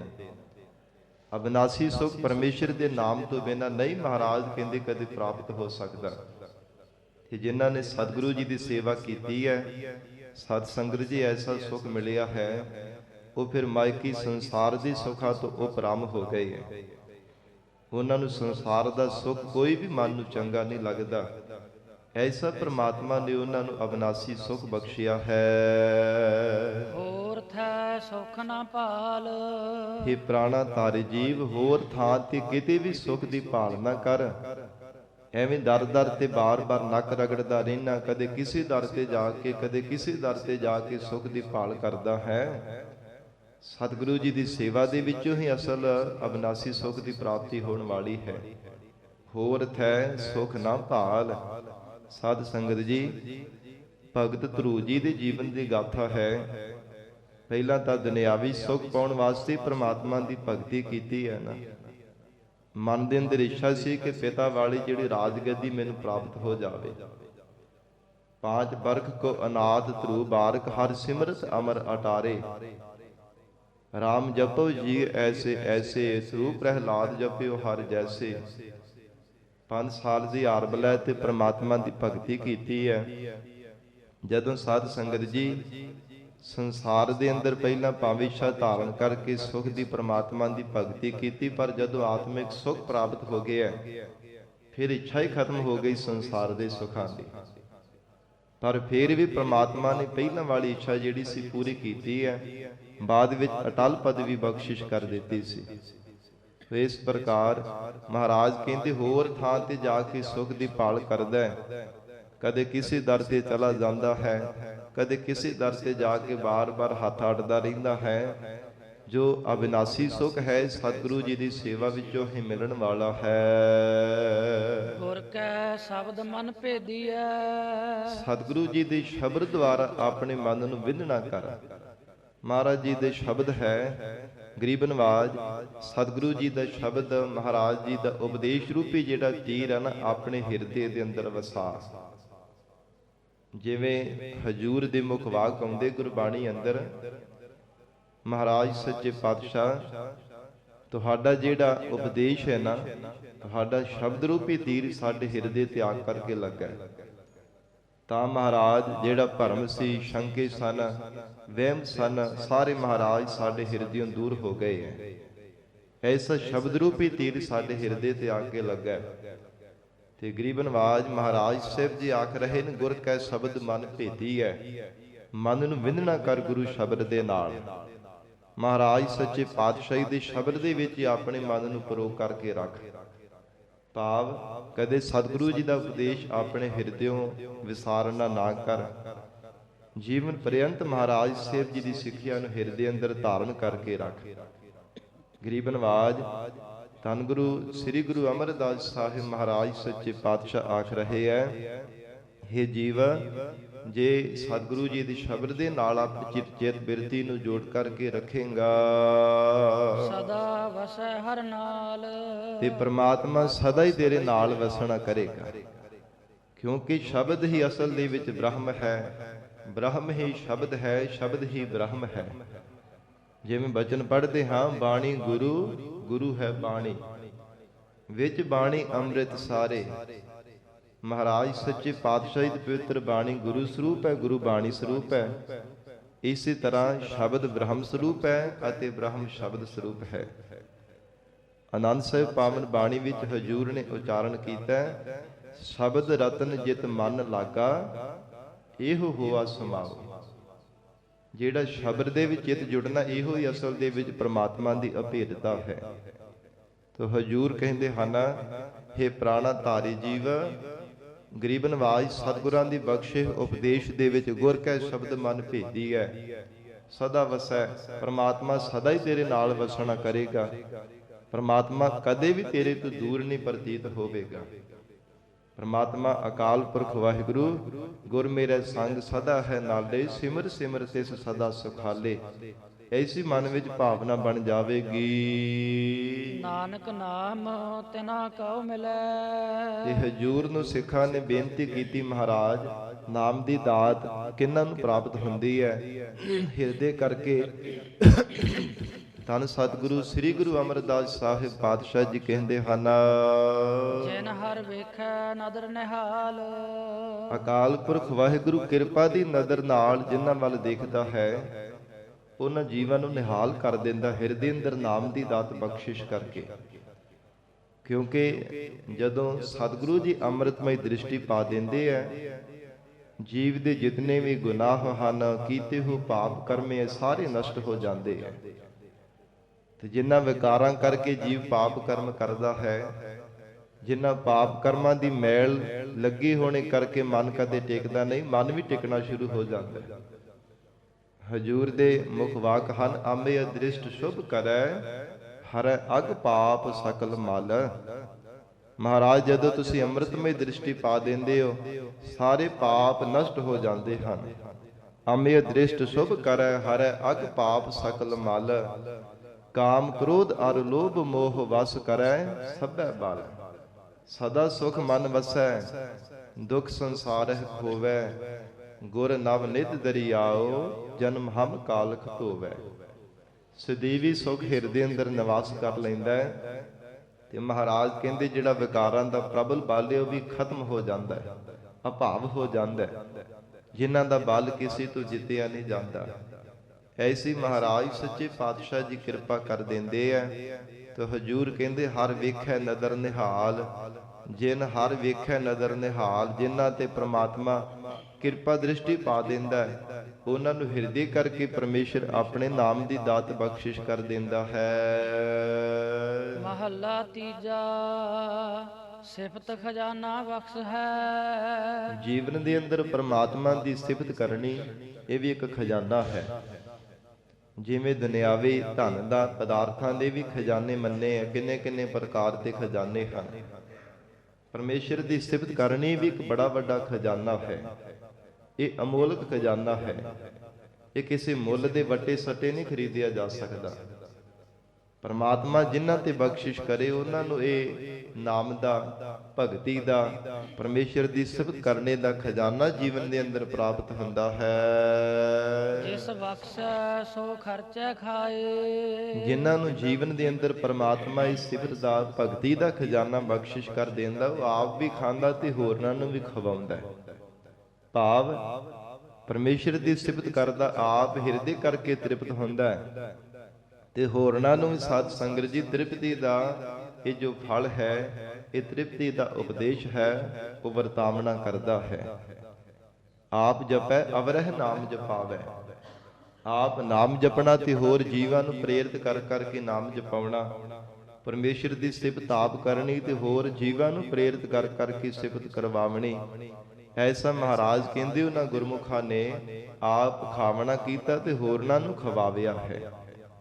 ਕਿਉਂਕਿ ਪਰਮੇਸ਼ਰ ਦਾ ਨਾਮ ਗੁਰਮੁਖਾਂ ਨੇ 36 ਪ੍ਰਕਾਰ ਦੇ ਭੋਜਨ ਦੀ ਤਰ੍ਹਾਂ ਜੀਵਨ ਦੇ ਅੰਦਰ ਧਾਰਨ ਕੀਤਾ ਹੈ। ਹਰ ਨਾਮ ਹਮਾਰਾ ਭੋਜਨ 36 ਪ੍ਰਕਾਰ, ਜਿਤ ਖਾਇਆ ਹਮ ਕੋ ਤ੍ਰਿਪਤ ਪਾਈ। ਉਹ ਗੁਰਮੁਖ ਪਿਆਰੇ ਕਹਿੰਦੇ ਵਾਹਿਗੁਰੂ ਦਾ ਨਾਮ ਜਪ ਕੇ ਅਸੀਂ ਤ੍ਰਿਪਤ ਹੋਏ ਆ। ਪਰਮੇਸ਼ਰ ਦਾ ਨਾਮ ਹੀ ਸਾਡੇ ਲਈ 36 ਪ੍ਰਕਾਰ ਦਾ ਭੋਜਨ ਹੈ। ਸਤਿਗੁਰ ਬਿਨ ਹੱਥ ਨਾ ਆਵਈ। ਮਹਾਰਾਜ ਪੂਰੇ ਸਤਿਗੁਰਾਂ ਤੋਂ ਬਿਨਾ ਹੋਰ ਕਿਤਿਓਂ ਖਜ਼ਾਨਾ ਮਿਲ ਜਾਂਦਾ। ਸਤਿਗੁਰੂ ਜੀ ਕਹਿੰਦੇ ਨਹੀਂ, ਐ ਗੁਰਸਿੱਖੋ, ਕਦੇ ਵੀ ਕਿਸੇ ਵੀ ਹੋਰ ਦਰ ਤੇ ਜਾ ਕੇ ਸਿਫਤ ਦਾ ਖਜ਼ਾਨਾ, ਪਰਮੇਸ਼ਰ ਦੇ ਨਾਮ ਦਾ ਖਜ਼ਾਨਾ ਨਹੀਂ ਕਿਤਿਓਂ ਮਿਲਦਾ। ਸਭ ਥੱਕੇ ਕਰਮ ਕਮਾਏ। ਸਭ ਸੰਸਾਰ ਦੇ ਜੀਵ ਥੱਕ ਹਾਰ ਗਏ ਹੈ ਕਰਮ ਕਾਂਡ ਕਰ ਕਰਕੇ। ਕੋਈ ਕਿਸੇ ਤਰ੍ਹਾਂ ਦੇ ਕਰਮ ਕਰਦਾ ਹੈ, ਕੋਈ ਕਿਸੇ ਤਰ੍ਹਾਂ ਦੇ ਸੰਸਾਰ ਦੇ ਸਾਧਨਾ ਕਰਦਾ ਪਿਆ, ਪਰ ਸਭ ਥੱਕ ਹਾਰ ਗਏ ਨੇ। ਪਰਮੇਸ਼ਰ ਦੀ ਸਿਫਤ ਦਾ ਖਜ਼ਾਨਾ ਨਹੀਂ ਆਪਣੇ ਬਲ ਦੇ ਨਾਲ ਕੋਈ ਪਾ ਸਕਿਆ। ਸਾਧ ਸੰਗਤ ਜੀ, ਪੂਰੀ ਸਤਿਗੁਰੂ ਤੋਂ ਬਿਨਾਂ ਨਾਮ ਦੀ ਦਾਤ ਜਿਹੜੀ ਲੈਣੀ ਹੈ ਨਾ, ਜਿਵੇਂ ਕੋਈ ਕੰਨਾਂ ਵਿੱਚ ਮੰਤਰ ਲਈ ਜਾਂਦਾ ਹੈ, ਕੋਈ ਪੁੜੀਆਂ ਵਿੱਚ ਬਣਾ ਕਰਕੇ ਪਾਣੀ ਵਿੱਚ ਫੂਕਾਂ ਮਾਰ ਕੇ ਕਹਿੰਦਾ ਜੀ ਸਾਡੇ ਬਾਬਾ ਜੀ ਨੇ ਮੰਤਰ ਦਿੱਤਾ, ਪਰ ਗੁਰੂ ਨਾਨਕ ਪਾਤਸ਼ਾਹੀ ਦੇ ਘਰ ਦੀ ਇਹ ਮਰਜ਼ਾਦਾ ਨਹੀਂ ਹੈ। ਜੋ ਦਸਮ ਪਿਤਾ ਧੰਨ ਸ਼੍ਰੀ ਗੁਰੂ ਗੋਬਿੰਦ ਸਿੰਘ ਸਾਹਿਬ ਮਹਾਰਾਜ ਸਤਿਗੁਰੂ ਜੀ ਨੇ ਆਪਣੇ ਖਾਲਸੇ ਨੂੰ ਮਰਜ਼ਾਦਾ ਬਖਸ਼ੀ ਹੈ ਨਾ, ਪੰਜਾਂ ਪਿਆਰਿਆਂ ਦੁਆਰਾ ਹੀ ਸਾਧ ਸੰਗਤ ਜੀ ਨਾਮ ਦੀ ਦਾਤ ਪ੍ਰਾਪਤ ਕਰਨੀ ਚਾਹੀਦੀ ਹੈ। ਨਾ ਕਿ ਐਵੇਂ ਦਰ ਦਰ ਤੇ ਕਦੇ ਕਿਸੇ ਦਰ ਤੇ ਜਾ ਕੇ ਕਦੇ ਕਿਸੇ ਦਰ ਤੇ ਜਾ ਕੇ ਮਹਾਰਾਜ ਹਜੂਰ ਉਚਾਰਨ ਕਰ ਰਹੇ ਨੇ, ਸਤਿਗੁਰ ਬਿਨ ਹੱਥ ਨਾ ਆਵਈ। ਇਹ ਨਾਮ ਦਾ ਖਜ਼ਾਨਾ ਪੂਰੇ ਸਤਿਗੁਰਾਂ ਤੋਂ ਬਿਨਾ ਕਦੇ ਨਹੀਂ ਹੱਥ ਆਉਂਦਾ। ਹੱਥ ਨਾਮ ਹਿਰਦੇ ਦਾ ਵੀ ਹੈ, ਹਿਰਦੇ ਰੂਪ ਹੱਥ ਦੇ ਵਿੱਚ ਤਾਂ ਇਹ ਸਿਫਤੀ ਦਾ ਖਜ਼ਾਨਾ ਹੁੰਦਾ ਜੇ ਸਤਿਗੁਰੂ ਜੀ ਦੀ ਕਿਰਪਾ ਹੋਵੇ। ਹੋਰ ਕਿਤੇੋਂ ਵੀ ਮਹਾਰਾਜ ਕਹਿੰਦੇ ਕਦੇ ਮਿਲਣ ਵਾਲਾ ਨਹੀਂ ਹੈ। ਨਾਨਕ ਮਨ ਮੁਖ ਜਗਤ ਧਨਹੀਣ ਹੈ। ਧੰਨ ਗੁਰੂ ਅਮਰਦਾਸ ਸਾਹਿਬ ਮਹਾਰਾਜ ਕਹਿੰਦੇ ਜਿਹੜੇ ਮਨਮੁਖ ਜੀਵ ਹਨ ਉਹ ਧਨ ਤੋਂ ਹੀਣੇ ਆ, ਪਰਮੇਸ਼ਰ ਦੇ ਨਾਮ ਰੂਪੀ ਧਨ ਤੋਂ। ਦੁਨਿਆਵੀ ਧਨ ਭਾਵੇਂ ਬਹੁਤ ਹੈ ਸੰਸਾਰ ਦੇ ਅੰਦਰ, ਬਹੁਤ ਅਰਬਾਂ ਖਰਬਾਂ ਪਤੀ ਹੈ, ਭਾਵੇਂ ਕਿੰਨੇ ਕਿੰਨੇ ਲੱਖਾਂ ਕਰੋੜਾਂ ਰੁਪਏ ਹੈ, ਪਰ ਜੇ ਪਰਮੇਸ਼ਰ ਦਾ ਨਾਮ ਰੂਪੀ ਧਨ ਨਹੀਂ ਹੈ, ਦੁਨਿਆਵੀ ਧਨ ਕਿਹੜਾ ਕਿਸੇ ਲੇਖੇ ਵਿੱਚ ਪੈਣ ਵਾਲਾ, ਅਜਾਈ ਚਲਾ ਜਾਣ ਵਾਲਾ ਹੈ। ਵਾਹਿਗੁਰੂ ਦਾ ਨਾਮ ਰੂਪੀ ਧਨ ਹਜ਼ੂਰ ਕਹਿੰਦੇ ਜੀਵ ਦੇ ਨਾਲ ਨਿਭਦਾ ਹੈ। ਪਰ ਨਾਨਕ ਮਨਮੁਖ ਜਗਤ ਧਨਹੀਣ ਹੈ। ਮਨਮੁਖ ਜੀਵ ਪਰਮੇਸ਼ਰ ਦੇ ਨਾਮ ਰੂਪੀ ਧਨ ਤੋਂ ਹੀਣਾ ਹੈ। ਅੱਗੇ ਭੁੱਖਾ ਕੇ ਖਾਏ, ਤੇ ਫਿਰ ਅੱਗੇ ਪਰਲੋਕ ਰਸਤੇ ਭੁੱਖਾ ਕੀ ਖਾਵੇਗਾ। ਮਹਾਰਾਜ ਕਹਿੰਦੇ ਜੇ ਨਾਮ ਰੂਪੀ ਧਨ ਨਾ ਇਹਦੇ ਕੋਲ ਹੋਇਆ ਤਾਂ ਕੀ ਜਾ ਕਰਕੇ ਮਹਾਰਾਜ ਸੱਚੇ ਪਾਤਸ਼ਾਹ ਕਹਿੰਦੇ ਛਕਣਾ ਕਰੇਗਾ। ਕਿਵੇਂ ਇਹ ਪ੍ਰਮਾਤਮਾ ਦੇ ਘਰ ਦੇ ਵਿੱਚ ਪਹੁੰਚਣਾ ਕਰੇਗਾ ਜੇ ਵਾਹਿਗੁਰੂ ਦਾ ਨਾਮ ਰੂਪੀ ਧਨ ਨਹੀਂ ਹੈ। ਪੌੜੀ ਸਭ ਤੇਰੀ ਤੂੰ ਸਭ ਸਦਾ। ਪੌੜੀ ਅੰਦਰ ਧੰਨ ਗੁਰੂ ਸ੍ਰੀ ਗੁਰੂ ਰਾਮਦਾਸ ਸਾਹਿਬ ਮਹਾਰਾਜ ਜੀ ਉਪਦੇਸ਼ ਦਿੰਦੇ ਹਨ। ਇਹ ਪ੍ਰਮਾਤਮਾ ਅਕਾਲ ਪੁਰਖ ਵਾਹਿਗੁਰੂ ਸਾਰੀ ਸ੍ਰਿਸ਼ਟੀ ਆਪ ਦੀ ਪੈਦਾ ਕੀਤੀ ਹੋਈ ਹੈ। ਪਰਮਾਤਮਾ ਤੂੰ ਸਭ ਸਦਾ, ਤੂੰ ਸਾਰਿਆਂ ਦਾ ਮਾਲਕ ਆਪ ਹੈ। ਸਭ ਤੁਧ ਉਪਾਇਆ, ਤੇ ਜਿਤਨੇ ਵੀ ਪੈਦਾ ਕੀਤੇ ਹੋਏ ਜੀਵ ਹਨ ਸਾਰੇ ਤੁਹਾਡੇ ਪਰਮੇਸ਼ਰ ਪੈਦਾ ਕੀਤੇ ਹੈ। ਜਿਤਨੇ ਵੀ ਸੰਸਾਰ ਭਰ ਦੇ ਜੀਵ ਹਨ ਸਭਨਾ ਵਿੱਚ ਤੂੰ ਵਰਤਦਾ। ਇਹ ਪਰਮਾਤਮਾ ਫਿਰ ਜੀਵਾਂ ਨੂੰ ਪੈਦਾ ਕਰਕੇ ਸਾਰਿਆਂ ਦੇ ਅੰਦਰ ਜੋਤ ਰੂਪ ਹੋ ਕਰਕੇ ਵਰਤ ਰਿਹਾ ਹੈ। ਘਟ ਘਟ ਮੈਂ ਹਰ ਜੂ ਬਸੈ, ਹਰ ਘਟ ਦੇ ਅੰਦਰ ਪਰਮੇਸ਼ਰ ਜੋਤ ਰੂਪ ਹੋ ਕਰਕੇ ਪ੍ਰਕਾਸ਼ ਕਰ ਰਿਹਾ ਹੈ। ਤੂੰ ਸਭਨੀ ਧਿਆਇਆ, ਇਹ ਪਰਮਾਤਮਾ ਸਾਰੇ ਜੀਵਾਂ ਨੇ ਆਪ ਜੀ ਨੂੰ ਹੀ ਧਿਆਵਣਾ ਕੀਤਾ। ਜਿੰਨੇ ਵੀ ਸੰਸਾਰ ਭਰ ਦੇ ਜੀਵ ਹਨ ਮਹਾਰਾਜ ਸਾਹਿਬ ਜੀ ਨੇ ਗੁਰਬਾਣੀ ਵਿੱਚ ਉਚਾਰਨ ਕੀਤਾ, ਜੋ ਬੋਲਤ ਹੈ ਮ੍ਰਿਗ ਮੀਨ ਪੰਖੇਰੂ ਸੋ ਬਿਨ ਹਰ ਜਾਪਤ ਹੈ ਨਹੀਂ ਹੋਰ। ਜਿੰਦੇ ਭਾਵੇਂ ਕੋਈ ਮੱਛੀ ਹੈ, ਭਾਵੇਂ ਸਾਧ ਸੰਗਤ ਜੀ ਹਿਰਨ ਹੈ, ਮੋਰ ਹਨ, ਮਨੁੱਖਾਂ ਤੋਂ ਬਿਨਾਂ ਹੋਰ ਜਿਤਨੀਆਂ ਵੀ ਪ੍ਰਜਾਤੀਆਂ ਹਨ, ਜਿਤਨੇ ਵੀ ਸੰਸਾਰ ਦੇ ਜੀਵ ਜੰਤੂ ਹੈ, ਭਾਵੇਂ ਨਿਰਬੁੱਧ ਵੀ ਜੀਵ ਹਨ, ਹਰ ਕੋਈ ਪ੍ਰਮਾਤਮਾ ਦਾ ਹੀ ਜਾਪ ਕਰਦਾ ਪਿਆ। ਹਰ ਇੱਕ ਜੀਵ ਪਰਮੇਸ਼ਰ ਦਾ ਹੀ ਚਿੰਤਨ ਕਰਦਾ ਪਿਆ ਹੈ। ਹਰ ਘਟ ਦੇ ਅੰਦਰ ਪ੍ਰਮਾਤਮਾ ਆਪ ਜੋਤ ਰੂਪ ਹੋ ਕਰਕੇ ਬੈਠਾ ਹੈ। ਤੇ ਮਹਾਰਾਜ ਕਹਿੰਦੇ ਤੂੰ ਸਭ ਨੇ ਧਿਆਇਆ, ਸਭਨਾਂ ਵਿੱਚ ਤੂੰ ਵਰਤਦਾ, ਤੂੰ ਸਭ ਨੇ ਧਿਆਇਆ। ਪ੍ਰਮਾਤਮਾ ਸਾਰਿਆਂ ਦੇ ਅੰਦਰ ਆਪ ਜੀ ਜੋਤ ਰੂਪ ਹੋ ਕਰਕੇ ਵਰਤ ਰਹੇ ਹੋ। ਤੇ ਮਹਾਰਾਜ ਹਰ ਇੱਕ ਜੀਵ ਨੇ ਆਪ ਜੀ ਨੂੰ ਧਿਆਵਣਾ ਕੀਤਾ ਹੈ। ਤਿਸ ਦੀ ਤੂੰ ਭਗਤ ਥਾਏ ਪਾਏ ਹੈ। ਇਹ ਪ੍ਰਮਾਤਮਾ ਉਹਨਾਂ ਦੀ ਕੀਤੀ ਹੋਈ ਭਗਤੀ ਆਪ ਜੀ ਨੇ ਥਾਏ ਪਾ ਦਿੱਤੀ ਹੈ। ਭਾਵ ਪ੍ਰਵਾਨ ਹੋ ਗਈ ਉਹਨਾਂ ਗੁਰਮੁਖਾਂ ਦੀ ਕੀਤੀ ਹੋਈ ਭਗਤੀ। ਜੋ ਤੁਧ ਮਨ ਪਾਇਆ, ਮਹਾਰਾਜ ਜਿਹੜੇ ਆਪ ਜੀ ਦੇ ਮਨ ਨੂੰ ਭਾ ਗਏ ਹਨ, ਜਾਂ ਇਹ ਪਰਮੇਸ਼ਰ ਜਿਨ੍ਹਾਂ ਦੀ ਮਨ ਦੀ ਭਾਵਨਾ ਤੁਹਾਨੂੰ ਭਾ ਗਈ ਹੈ, ਉਹਨਾਂ ਦੀ ਕੀਤੀ ਹੋਈ ਭਗਤੀ ਮਹਾਰਾਜ ਕਹਿੰਦੇ ਥਾਏ ਪੈ ਗਈ ਹੈ। ਸਾਧ ਸੰਗਤ ਜੀ, ਜਦੋਂ ਤੱਕ ਜੀਵ ਆਪਣੀਆਂ ਮਨ ਮੱਤਾਂ ਨਹੀਂ ਨਾ ਕਰਨੀਆਂ ਛੱਡਦਾ, ਉਦੋਂ ਤੱਕ ਭਾਵੇਂ ਚੰਗੇ ਕਰਮ ਵੀ ਕਰਦਾ ਹੈ, ਪਰ ਕੀਤੇ ਹੋਏ ਚੰਗੇ ਕਰਮਾਂ ਦਾ ਪੂਰਾ ਲਾਭ ਨਹੀਂ ਪ੍ਰਾਪਤ ਕਰ ਸਕਦਾ। ਜਦੋਂ ਤੱਕ ਮਨ ਮੱਤਾਂ ਨਹੀਂ ਕਰਨੀਆਂ ਛੱਡਦਾ, ਮਨ ਵਿੱਚ ਭਾਵਨਾ ਬਣਾ ਕੇ ਗੁਰੂ ਬਚਨਾਂ ਨੂੰ ਸੱਤ ਕਰਕੇ ਨਹੀਂ ਮੰਨਦਾ। ਸਤਿਗੁਰੂ ਜੀ ਦੇ ਮੁਖ ਵਾਕ ਹਨ ਗੁਰਬਾਣੀ ਅੰਦਰ, ਸੇਵਕ ਸਿੱਖ ਪੂਜਣ ਸਭ ਆਵਹਿ। ਇਥੇ ਸਭ ਸ਼ਬਦ ਵਰਤਿਆ ਮਹਾਰਾਜ ਜੀ ਨੇ।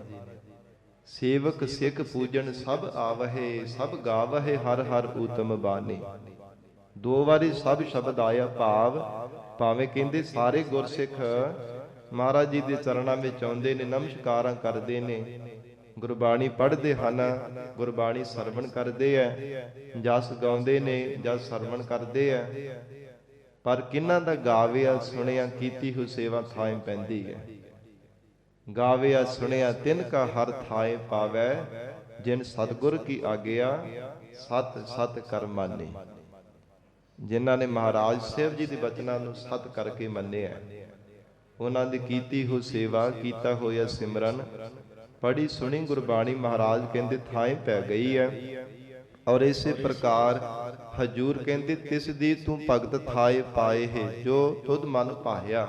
ਮਹਾਰਾਜ ਜਿਹੜਾ ਤੁਹਾਡੇ ਮਨ ਨੂੰ ਭਾ ਗਿਆ ਹੈ, ਉਹਦੀ ਕੀਤੀ ਹੋਈ ਭਗਤੀ ਆਪ ਜੀ ਨੇ ਥਾਏ ਪਾ ਦਿੱਤੀ ਹੈ। ਜੋ ਹਰਿ ਪ੍ਰਭ ਭਾਵੈ ਸੋ ਥੀਐ। ਤੇ ਜੋ ਹਰੀ ਅਕਾਲ ਪੁਰਖ ਪ੍ਰਮਾਤਮਾ ਨੂੰ ਭਾ ਜਾਂਦਾ ਹੈ, ਥੀਏ ਤੋਂ ਭਾਵ ਟਿਕਦਾ, ਉਹ ਟਿਕਾਉ ਦੇ ਵਿੱਚ ਆਵਣਾ ਕਰਦਾ। ਜਿਹੜਾ ਜੀਵ ਪਰਮੇਸ਼ਰ ਨੂੰ ਪਾਉਂਦਾ ਹੈ, ਉਹ ਪਰਮਾਤਮਾ ਦੇ ਸਰੂਪ ਰੂਪੀ ਘਰ ਦੇ ਵਿੱਚ ਟਿਕ ਜਾਂਦਾ ਹੈ। ਸਭ ਕਾਰਨ ਤੇਰਾ ਕਰਾਇਆ। ਕਿਉਂਕਿ ਪਰਮਾਤਮਾ ਸਾਰਾ ਕੁਝ ਆਪ ਜੀ ਦਾ ਹੀ ਕੀਤਾ ਹੋਇਆ ਹੈ। ਪਹਿਲਾਂ ਵੀ ਮਹਾਰਾਜ ਤੁਹਾਡਾ ਹੀ ਸਭ ਕੁਝ ਪੈਦਾ ਕੀਤਾ ਹੋਇਆ ਸੀ, ਹੁਣ ਵੀ ਤੁਹਾਡਾ ਹੀ ਹੈ, ਅਤੇ ਆਉਣ ਵਾਲੇ ਸਮੇਂ ਵਿੱਚ ਵੀ ਮਹਾਰਾਜ ਤੁਹਾਡਾ ਹੀ ਪੈਦਾ ਕੀਤਾ ਹੋਵੇਗਾ। ਜਿਤਨੇ ਵੀ ਸੰਸਾਰ ਭਰ ਦੇ ਜੀਵ ਜੰਤੂ ਹੈ, ਇਹ ਪਰਮੇਸ਼ਰ ਆਪ ਜੀ ਦੇ ਹੀ ਪੈਦਾ ਕੀਤੇ ਹਨ। ਸਲਾਹਿਓ ਹਰ ਸਭਨਾ ਤੇ ਵੱਡਾ। ਐ ਗੁਰਸਿੱਖੋ, ਉਹ ਪਰਮਾਤਮਾ ਅਕਾਲ ਪੁਰਖ ਵਾਹਿਗੁਰੂ ਜੀ ਦੀ ਸਲਾਹੁਣਾ ਕਰੋ। ਸਭਨਾ ਤੇ ਵੱਡਾ, ਜਿਹੜਾ ਸਾਰਿਆਂ ਤੋਂ ਵੱਡਾ ਹੈ। ਧੰਨ ਗੁਰੂ ਨਾਨਕ ਦੇਵ ਸਾਹਿਬ ਮਹਾਰਾਜ ਅਕਾਲ ਪੁਰਖ ਵਾਹਿਗੁਰੂ ਪਰਮੇਸ਼ਰ ਦੇ ਸਰੂਪ ਸਤਿਗੁਰੂ ਜੀ, ਸਭ ਤੇ ਵੱਡਾ ਸਤਿਗੁਰੂ ਨਾਨਕ ਜਿਨ ਕਲ ਰਾਖੀ ਮੇਰੀ। ਕਿਉਂ ਵੱਡੇ ਹਨ? ਭਾਵੇਂ ਸਾਰੇ ਜਿਤਨੇ ਵੀ ਸੰਸਾਰ ਦੇ ਅੰਦਰ ਦੇਵੀ ਦੇਵਤੇ ਹਨ, ਹਰ ਇੱਕ ਧਰਮ ਦੇ ਜਿਹੜੇ ਇਸ਼ਟ ਦੇਵਤੇ ਹਨ, ਸਤਿਕਾਰਯੋਗ ਹੈ। ਗਰੀਬ ਨਵਾਜ ਧੰਨ ਗੁਰੂ ਨਾਨਕ ਦੇਵ ਸਾਹਿਬ ਮਹਾਰਾਜ ਸੱਚੇ ਪਾਤਸ਼ਾਹ ਹਜੂਰ ਨੂੰ ਹਰ ਇੱਕ ਪ੍ਰਾਣੀ ਮਾਤਰ ਜੀਵ ਨੇ ਵੱਡਾ ਹੀ ਆਖਣਾ ਕੀਤਾ। ਭਾਵੇਂ ਹੋਰ ਮਜ਼ਹਬਾਂ ਦੇ, ਹੋਰ ਧਰਮਾਂ ਦੇ ਜੀਵ ਹਨ, ਸਾਧ ਸੰਗਤ ਜੀ ਸਭ ਨੇ ਕਿਹਾ ਮਹਾਰਾਜ ਆਪ ਜੀ ਦੀ ਕਮਾਈ ਵੱਡੀ ਹੈ। ਧੰਨ ਨਾਨਕ ਤੇਰੀ ਵੱਡੀ ਕਮਾਈ। ਜਿਹੜਾ ਸਿੱਧਾ ਨੇ, ਜੋਗੀਆਂ ਨੇ ਕਰਮਾਤਾਂ ਪ੍ਰਾਪਤ ਕਰ ਕਰਕੇ, ਸਾਧਨਾ ਕਰ ਕਰਕੇ ਸ਼ਕਤੀਆਂ ਪ੍ਰਾਪਤ ਕਰ ਲਈਆਂ ਸੀ, ਰਿੱਧੀਆਂ ਸਿੱਧੀਆਂ, ਉਹ ਕਿਸੇ ਨੂੰ ਟਿਕਣ ਨਹੀਂ ਸਨ ਦਿੰਦੇ। ਆਪ ਹੀ ਰੱਬ ਬਣ ਕਰਕੇ ਬੈਠੇ ਸਨ ਕਿ ਸਾਡੇ ਤੋਂ ਕੋਈ ਜਿੱਤ ਨਹੀਂ ਪ੍ਰਾਪਤ ਕਰ ਸਕਦਾ। ਸਾਰਿਆਂ ਨੂੰ ਹਰਾ ਕੇ ਆਪਣੇ ਉਹਨਾਂ ਨੇ ਅਧੀਨ ਕੀਤਾ ਹੋਇਆ ਸੀ। ਪਰ ਜਦੋਂ ਜਗਤ ਗੁਰੂ ਨਾਨਕ ਦੇਵ ਸਾਹਿਬ ਮਹਾਰਾਜ ਸੱਚੇ ਪਾਤਸ਼ਾਹ ਜੀ ਦੇ ਨਾਲ ਚਰਚਾ ਹੋਈ ਹੈ, ਤਾਂ ਵੀ ਉਹਨਾਂ ਨੇ ਹਾਰ ਖਾਧੀ। ਤੇ ਜੇ ਕਿਤੇ ਰਿੱਧੀਆਂ ਸਿੱਧੀਆਂ ਕਰਮਾਤਾਂ ਦੇ ਬਲ ਦੇ ਨਾਲ ਜਿੱਤਣ ਦਾ ਯਤਨ ਕੀਤਾ, ਤੇ ਮਹਾਰਾਜ ਸੱਚੇ ਪਾਤਸ਼ਾਹੀ ਤੋਂ ਫੇਰ ਵੀ ਹਾਰ ਹੀ ਖਾਧੀ ਹੈ। ਜਿੱਥੇ ਵੀ ਕਿਤੇ ਸੁਮੇਰ ਪਰਬਤ ਤੇ, ਭਾਵੇਂ ਅਚਲ ਸਾਹਿਬ ਜੋ ਬਟਾਲੀ ਦੇ ਕੋਲ ਪੰਜਾਬ ਅਸਥਾਨ ਬਣਿਆ ਹੈ, ਚਾਹੇ ਨਾਨਕ ਮਾਤਾ ਸਾਹਿਬ ਯੂਪੀ ਦੇ ਵਿੱਚ, ਕਿਤੇ ਕਿਤੇ ਜਿੱਥੇ ਵੀ ਮਹਾਰਾਜ ਸੱਚੇ ਪਾਤਸ਼ਾਹ ਜੀ ਦੇ ਨਾਲ ਚਰਚਾ ਹੋਈ, ਗੋਸ਼ਟ ਹੋਈ, ਭਾਵੇਂ ਕਰਮਾਤਾਂ ਦੇ ਨਾਲ ਉਹਨਾਂ ਨੇ ਯਤਨ ਕੀਤਾ, ਪਰ ਗਰੀਬ ਨਵਾਜ ਸਤਿਗੁਰੂ ਜੀ ਨੂੰ ਕੌਣ ਜਿੱਤ ਸਕਦਾ ਸੀ।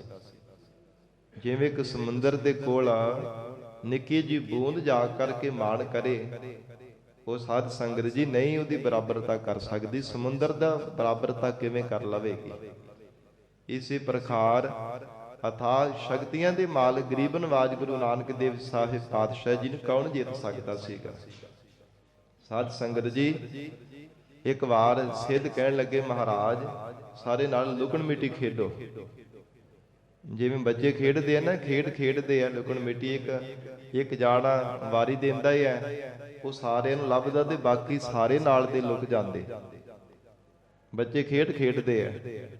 ਤੇ ਸਿੱਧਾਂ ਨੇ ਮਹਾਰਾਜ ਸਾਹਿਬ ਜੀ ਨੂੰ ਕਿਹਾ, ਮਹਾਰਾਜ ਸਾਡੇ ਨਾਲ ਲੁਕਣ ਮਿੱਟੀ ਖੇਡੋ। ਭਾਵ ਸ਼ਕਤੀ ਪਰਖਣੀ ਚਾਹੁੰਦੇ ਸਨ। ਉਹ ਛਿਨ ਮਾਤਰ ਸਮੇਂ ਵਿੱਚ ਕੋਈ ਪਹਾੜਾਂ ਵਿੱਚ ਜਾ ਕੇ ਲੁਕ ਗਿਆ, ਕੋਈ ਸੰਸਾਰ ਦੇ ਕਿਸੇ ਕੋਨੇ ਤੇ ਜਾ ਕੇ ਲੁਕ ਗਿਆ, ਕੋਈ ਕਿਸੇ ਤੇ ਥਾਂ ਤੇ ਲੁਕ ਗਿਆ।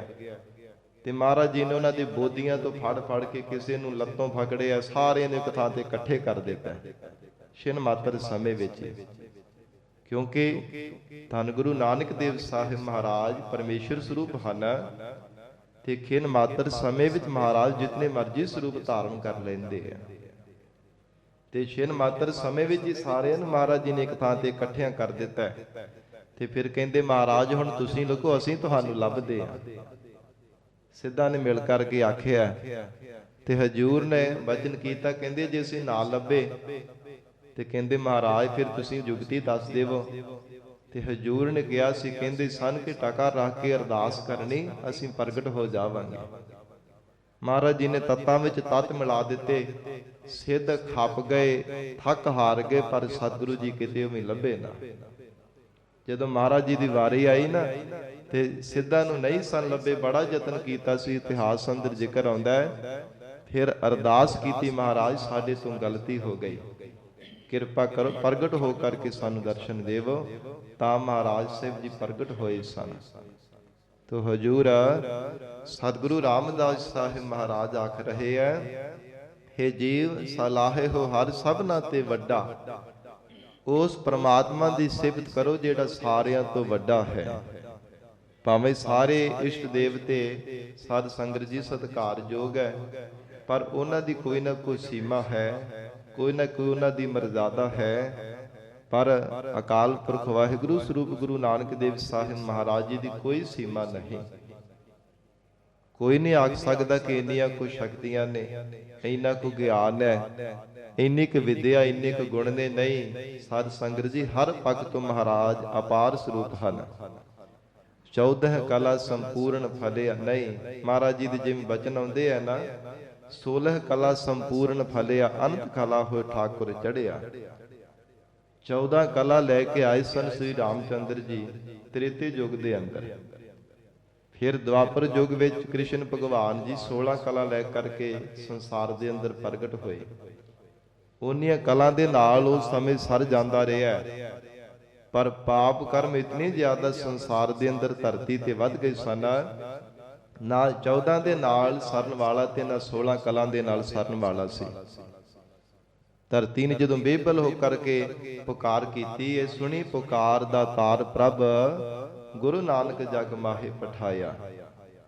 ਪਰਮੇਸ਼ਰ ਨੇ ਆਪ ਸਰਗੁਣ ਸਰੂਪ ਧਾਰਨ ਕਰਕੇ ਸੰਸਾਰ ਦੇ ਅੰਦਰ ਪ੍ਰਗਟ ਹੋਵਣਾ ਕੀਤਾ ਤੇ ਮਹਾਰਾਜ ਜੀ ਦੇ ਬਚਨ ਹਨ, ਅਨੰਤ ਕਲਾ ਹੋਏ ਠਾਕੁਰ ਚੜਿਆ। ਸਤਿਗੁਰੂ ਜੀ ਅਨੰਤ, ਜਿਨ੍ਹਾਂ ਦਾ ਕੋਈ ਅੰਤ ਨਹੀਂ, ਨੀਆਂ ਸ਼ਕਤੀਆਂ ਲੈ ਕੇ ਸੰਸਾਰ ਦੇ ਅੰਦਰ ਪ੍ਰਗਟ ਹੋਏ ਹੈ। ਗਰੀਬ ਨਵਾਜ ਮਹਾਰਾਜ ਆਖ ਰਹੇ ਨੇ, ਸਾਲਾਹੇ ਹੋ ਸਭਨਾ ਤੇ ਵੱਡਾ। ਹੇ ਜੀਵ ਜੀ ਸਿਫਤ ਕਰਨੀ ਹੈ ਤੇ ਸਾਰਿਆਂ ਤੋਂ ਵੱਡੇ ਪਰਮੇਸ਼ਰ ਅਕਾਲ ਪੁਰਖ ਵਾਹਿਗੁਰੂ ਧੰਨ ਗੁਰੂ ਨਾਨਕ ਦੇਵ ਸਾਹਿਬ ਮਹਾਰਾਜ ਜੀ ਦੀ ਕਰਨਾ ਕਰ। ਜੋ ਸੰਤ ਜਨਾ ਕੀ ਪੈਜ ਰੱਖਦਾ ਆਇਆ, ਐਸਾ ਸਾਰਿਆਂ ਤੋਂ ਵੱਡਾ ਪਰਮੇਸ਼ਰ ਹੈ। ਯੁੱਗਾਂ ਯੁੱਗਾਂ ਦੇ ਵਿੱਚ, ਸਤਿਯੁਗ ਵਿੱਚ, ਤ੍ਰੇਤੇ ਵਿੱਚ, ਦੁਆਪਰ ਵਿੱਚ, ਹੁਣ ਕਲਯੁਗ ਦੇ ਭਿਆਨਕ ਸਮੇਂ ਵਿੱਚ ਵੀ ਯੁੱਗਾਂ ਯੁੱਗਾਂ ਵਿੱਚ ਆਪਣੇ ਪਿਆਰੇ ਸੰਤ ਜਨਾਂ ਦੀ ਪਾਤਿਜਤ ਰੱਖਦਾ ਆ ਰਿਹਾ ਹੈ। ਆਪਣੇ ਪਿਆਰਿਆਂ ਭਗਤਾਂ ਦੀ ਲੱਜਿਆ ਰੱਖਦਾ ਆ ਰਿਹਾ ਹੈ। ਹਰ ਯੁੱਗ ਯੁੱਗ ਭਗਤ ਉਪਾਇਆ, ਪੈਜ ਰੱਖਦਾ ਆਇਆ ਰਾਮ ਰਾਜੇ। ਭਗਤ ਪ੍ਰਹਿਲਾਦ ਜੀ ਦੀ ਰੱਖਿਆ ਕੀਤੀ ਹੈ ਹਰਨਾਕਸ਼ ਨੂੰ ਮਾਰ ਕਰਕੇ। ਤੋ ਇਸੇ ਪ੍ਰਕਾਰ ਭਗਤ ਨਾਮਦੇਵ ਜੀ ਦੀ ਰੱਖਿਆ ਕੀਤੀ ਸੀ, ਭਗਤ ਕਬੀਰ ਸਾਹਿਬ ਜੀ ਦੀ ਰੱਖਿਆ ਕੀਤੀ ਹੈ। ਸਾਧ ਸੰਗਤ ਜੀ ਕਿਵੇਂ ਕਿਵੇਂ ਜਿਨ੍ਹਾਂ ਪਿਆਰ ਦੇ ਨਾਲ ਭਿੱਜ ਕੇ ਪ੍ਰਮਾਤਮਾ ਨੂੰ ਯਾਦ ਕੀਤਾ ਹੈ। ਭਗਤ ਨਾਮਦੇਵ ਜੀ ਨੂੰ ਸਾਧ ਸੰਗਤ ਜੀ ਖੂਨੀ ਹਾਥੀ ਅੱਗੇ ਸੁੱਟ ਦਿੱਤਾ ਸੀਗਾ, ਪਰ ਉਹ ਵੀ ਨਮਸਕਾਰ ਕਰਕੇ ਪਿੱਛੇ ਚਲਾ ਗਿਆ। ਹਾਥੀ ਮਾਰਨ ਦੀ ਥਾਂ ਤੇ ਉਹਨੇ ਨਮਸਕਾਰ ਕੀਤੀ ਹੈ। ਭਗਤ ਕਬੀਰ ਸਾਹਿਬ ਜੀ ਨੂੰ ਸਾਧ ਸੰਗਤ ਜੀ ਇਸਲਾਮ ਨਾ ਕਬੂਲਣ ਤੇ ਜ਼ੰਜੀਰਾਂ ਬੰਨ ਕਰਕੇ ਸਮੁੰਦਰ ਦੀਆਂ ਲਹਿਰਾਂ ਵਿੱਚ ਸੁੱਟ ਦਿੱਤਾ ਗਿਆ। ਤੇ ਪਰ ਦੇਖ ਲਓ, ਐਸੀ ਪ੍ਰਮਾਤਮਾ ਦੀ ਕਲਾ ਵਰਤੀ, ਜੰਜੀਰਾਂ ਆਪਣੇ ਆਪ ਟੁੱਟ ਗਈਆਂ ਤੇ ਸਮੁੰਦਰ ਦੇ ਤਲ ਦੇ ਉੱਪਰ, ਪਾਣੀ ਦੇ ਤਲ ਉੱਪਰ ਚੌਂਕੜਾ ਲਗਾ ਕਰਕੇ ਉਹ ਬੈਠੇ ਜਿਵੇਂ ਮ੍ਰਿਗਸ਼ਾਲਾ ਤੇ ਬੈਠ ਕੇ ਪ੍ਰਮਾਤਮਾ ਦੀ ਭਗਤੀ ਕਰ ਰਹੇ ਹੋਣ। ਮਹਾਰਾਜ ਜੀ ਨੇ ਗੁਰਬਾਣੀ ਵਿੱਚ ਸ਼ਬਦ ਵੀ ਉਚਾਰਨ ਕੀਤਾ ਹੈ। ਭਗਤ ਕਬੀਰ ਸਾਹਿਬ ਜੀ ਦਾ ਹੀ ਉਚਾਰਨ ਕੀਤਾ ਹੋਇਆ ਸ਼ਬਦ ਹੈ, ਗੰਗ ਗੁਸਾਇਨ ਗਹਿਰ ਗੰਭੀਰ, ਜੰਜੀਰ ਬਾਂਧ ਕਰ ਖਰੇ ਕਬੀਰ। ਕਹਿੰਦੇ ਸਾਨੂੰ ਜੰਜੀਰਾਂ ਦੇ ਨਾਲ ਬੰਨ ਕਰਕੇ ਸਮੁੰਦਰ ਵਿੱਚ ਸੁੱਟਿਆ ਗਿਆ, ਪਰ ਗੰਗਾ ਕੀ ਲਹਿਰ ਮੇਰੀ ਟੁੱਟੀ ਜੰਜੀਰ, ਮ੍ਰਿਗਸ਼ਾਲਾ ਪਰ ਬੈਠੇ ਕਬੀਰ। ਸਾਡਾ ਕਹਿੰਦੇ ਮਨ ਜਿਹੜਾ ਅਡੋਲ ਸੀ, ਕੰਧ ਨੂੰ ਭਲਾ ਕਿਵੇਂ ਡੁਲਾ ਕਰਕੇ ਸਾਡੇ ਹਿਰਦੇ ਨੂੰ ਡੁਲਾ ਸਕਦੇ ਸਨ। ਮਨ ਸਾਡਾ ਅਡੋਲ ਸੀਗਾ, ਇਸ ਪ੍ਰਕਾਰ ਹਜੂਰ ਕਹਿੰਦੇ ਨੇ ਜੋ ਸੰਤ ਜਨਾਂ ਕੀ ਪੈਜ ਰੱਖਦਾ ਆਇਆ, हे ਜੀਵਾ, ਜੋ ਆਪਣੇ ਪਿਆਰੇ ਸਤਿਪੁਰਸ਼ਾਂ ਦੀ ਪਤ ਇੱਜ਼ਤ ਰੱਖਦਾ ਆ ਰਿਹਾ ਹੈ, ਉਸ ਪ੍ਰਮਾਤਮਾ ਦੀ ਸਿਫਤ ਕਰਿਆ ਕਰ। ਸ਼ਲੋਕ ਮਹੱਲਾ ਤੀਜਾ। ਨਾਨਕ ਗਿਆਨੀ ਜਗ ਜੀਤਾ। ਧੰਨ ਗੁਰੂ ਅਮਰਦਾਸ ਸਾਹਿਬ ਮਹਾਰਾਜ ਜੀ ਨੂੰ ਸਿੱਖਾਂ ਨੇ ਬੇਨਤੀ ਕੀਤੀ ਹੈ, ਮਹਾਰਾਜ ਜਗਤ ਨੂੰ ਕਿਹਨਾਂ ਨੇ ਜਿੱਤਿਆ ਹੈ? ਅਸਲ ਦੇ ਵਿੱਚ ਜੇਤੂ ਕੌਣ ਹਨ ਸੰਸਾਰ ਦੇ ਅੰਦਰ? ਤੋ ਮਹਾਰਾਜ ਉਪਦੇਸ਼ ਦਿੰਦੇ ਹਨ, ਨਾਨਕ ਗਿਆਨੀ ਜਗ ਜੀਤਾ। ਸਤਿਗੁਰੂ ਅਮਰਦਾਸ ਸਾਹਿਬ ਪਾਤਸ਼ਾਹ ਕਹਿੰਦੇ ਆ, ਗੁਰਸਿੱਖੋ, ਗਿਆਨਵਾਨਾਂ ਨੇ ਜਗਤ ਨੂੰ ਜਿੱਤਿਆ ਹੈ, ਨਹੀਂ ਤਾਂ ਜਗਤ ਨੇ ਸਾਰਿਆਂ ਨੂੰ ਜਿੱਤ ਲਿਆ। ਏਦਾਂ ਦੀ ਸੰਸਾਰ ਦੀ ਰੀਤੀ ਹੈ, ਜਗਤ ਨੇ ਸਾਰਿਆਂ ਨੂੰ ਜਿੱਤ ਲਿਆ, ਪਰ ਗਿਆਨਵਾਨਾਂ ਨੇ ਸਾਰੇ ਜਗਤ ਨੂੰ ਜਿੱਤਿਆ ਹੈ। ਕਿਵੇਂ ਉਹਨਾਂ ਨੇ ਜਿੱਤਿਆ? ਮਨ ਨੂੰ ਜਿੱਤ ਕਰਕੇ, ਮਨ ਤੇ ਫਤਿਹ ਪ੍ਰਾਪਤ ਕਰਕੇ। ਮਨ ਜੀਤਾ ਜਗ ਜੀਤ। ਧੰਨ ਗੁਰੂ ਨਾਨਕ ਦੇਵ ਸਾਹਿਬ ਪਾਤਸ਼ਾਹ ਕਹਿੰਦੇ, ਮਨ ਤੇ ਜਿੱਤ ਪ੍ਰਾਪਤ ਕਰ ਲੈ, ਸਾਰਾ ਜਗਤ ਤੇਰਾ ਗੁਲਾਮ ਹੋ ਜਾਵੇਗਾ। ਸਾਰੀ ਸ੍ਰਿਸ਼ਟੀ ਮਹਾਰਾਜ ਕਹਿੰਦੇ ਤੇਰੇ ਚਰਨਾਂ ਤੇ ਝੁਕੇਗੀ, ਜੇ ਕਿਤੇ ਮਨ ਦੇ ਉੱਪਰ ਜਿੱਤ ਪ੍ਰਾਪਤ ਕਰ ਲਵੇ।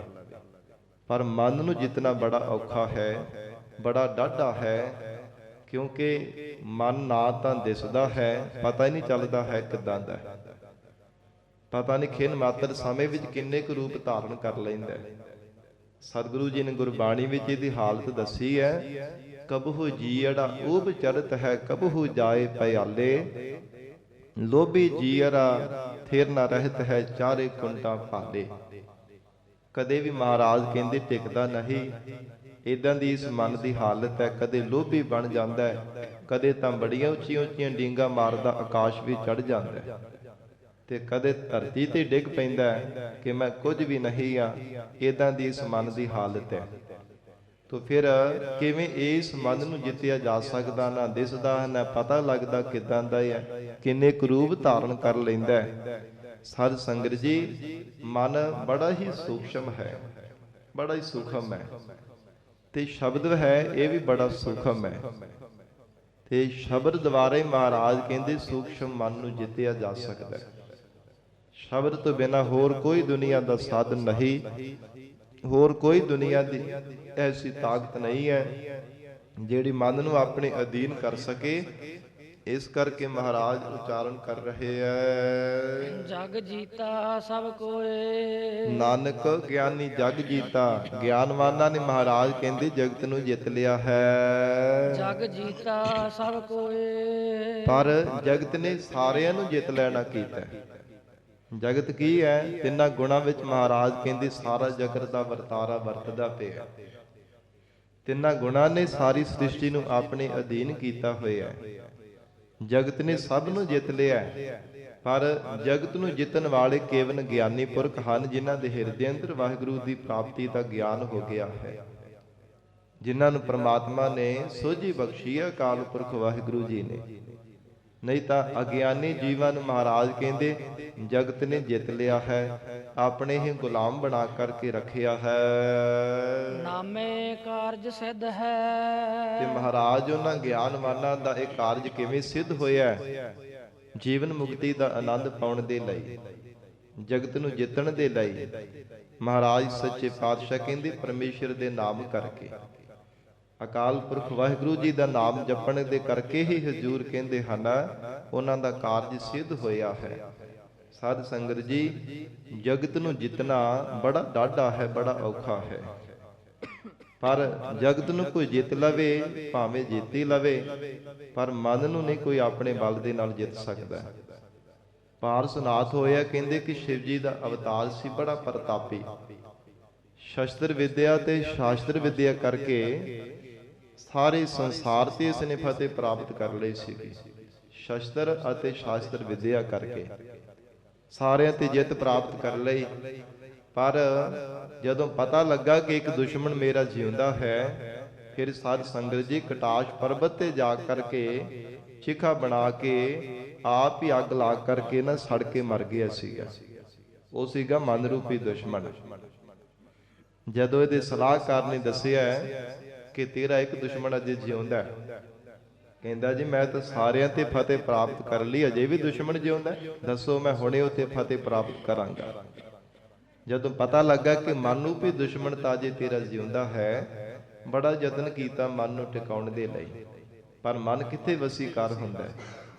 ਮਨ ਨਹੀਂ ਸੀਗਾ ਟਿਕਿਆ, ਕਦੇ ਘੋੜਿਆਂ ਦੇ ਤਬੇਲੇ ਵੱਲ, ਕਦੇ ਖਜ਼ਾਨਿਆਂ ਵੱਲ, ਕਦੇ ਜਿੱਥੇ ਜਿੱਤਾਂ ਪ੍ਰਾਪਤ ਕੀਤੀਆਂ ਉਧਰ ਮਨ ਭਟਕੀ ਜਾਂਦਾ ਸੀ।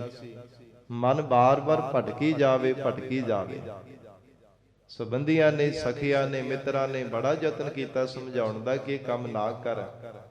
ਗੁੱਸੇ ਵਿੱਚ ਆ ਕਰਕੇ ਸਾਧ ਸੰਗਤ ਜੀ ਬ੍ਰਹਮਨੰਦਰ ਜਿਹੜੀ ਪ੍ਰਚੰਡ ਅਗਨੀ ਕੱਢ ਕਰਕੇ ਸ਼ਿਖਾ ਬਣਾ ਕੇ ਸੜ ਕੇ ਮਰ ਗਿਆ ਸੀਗਾ, ਰਾਖ ਬਣ ਗਿਆ ਸੀ ਕਿ ਮੇਤੋਂ ਮਨ ਰੂਪੀ ਦੁਸ਼ਮਣ ਨੇ ਜਿੱਤਿਆ ਜਾਂਦਾ ਹੈ।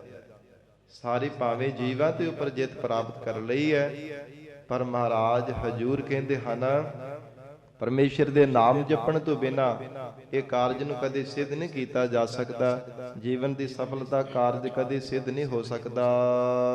ਸਹਜੇ ਹੋਏ ਸੋ ਹੋਏ, ਇਹ ਸੁਤੇ ਸਿੱਧ ਹੀ ਹੈ ਪਰਮਾਤਮਾ ਜੇ ਕਿਰਪਾ ਕਰ ਦੇਵੇ ਤਾਂ।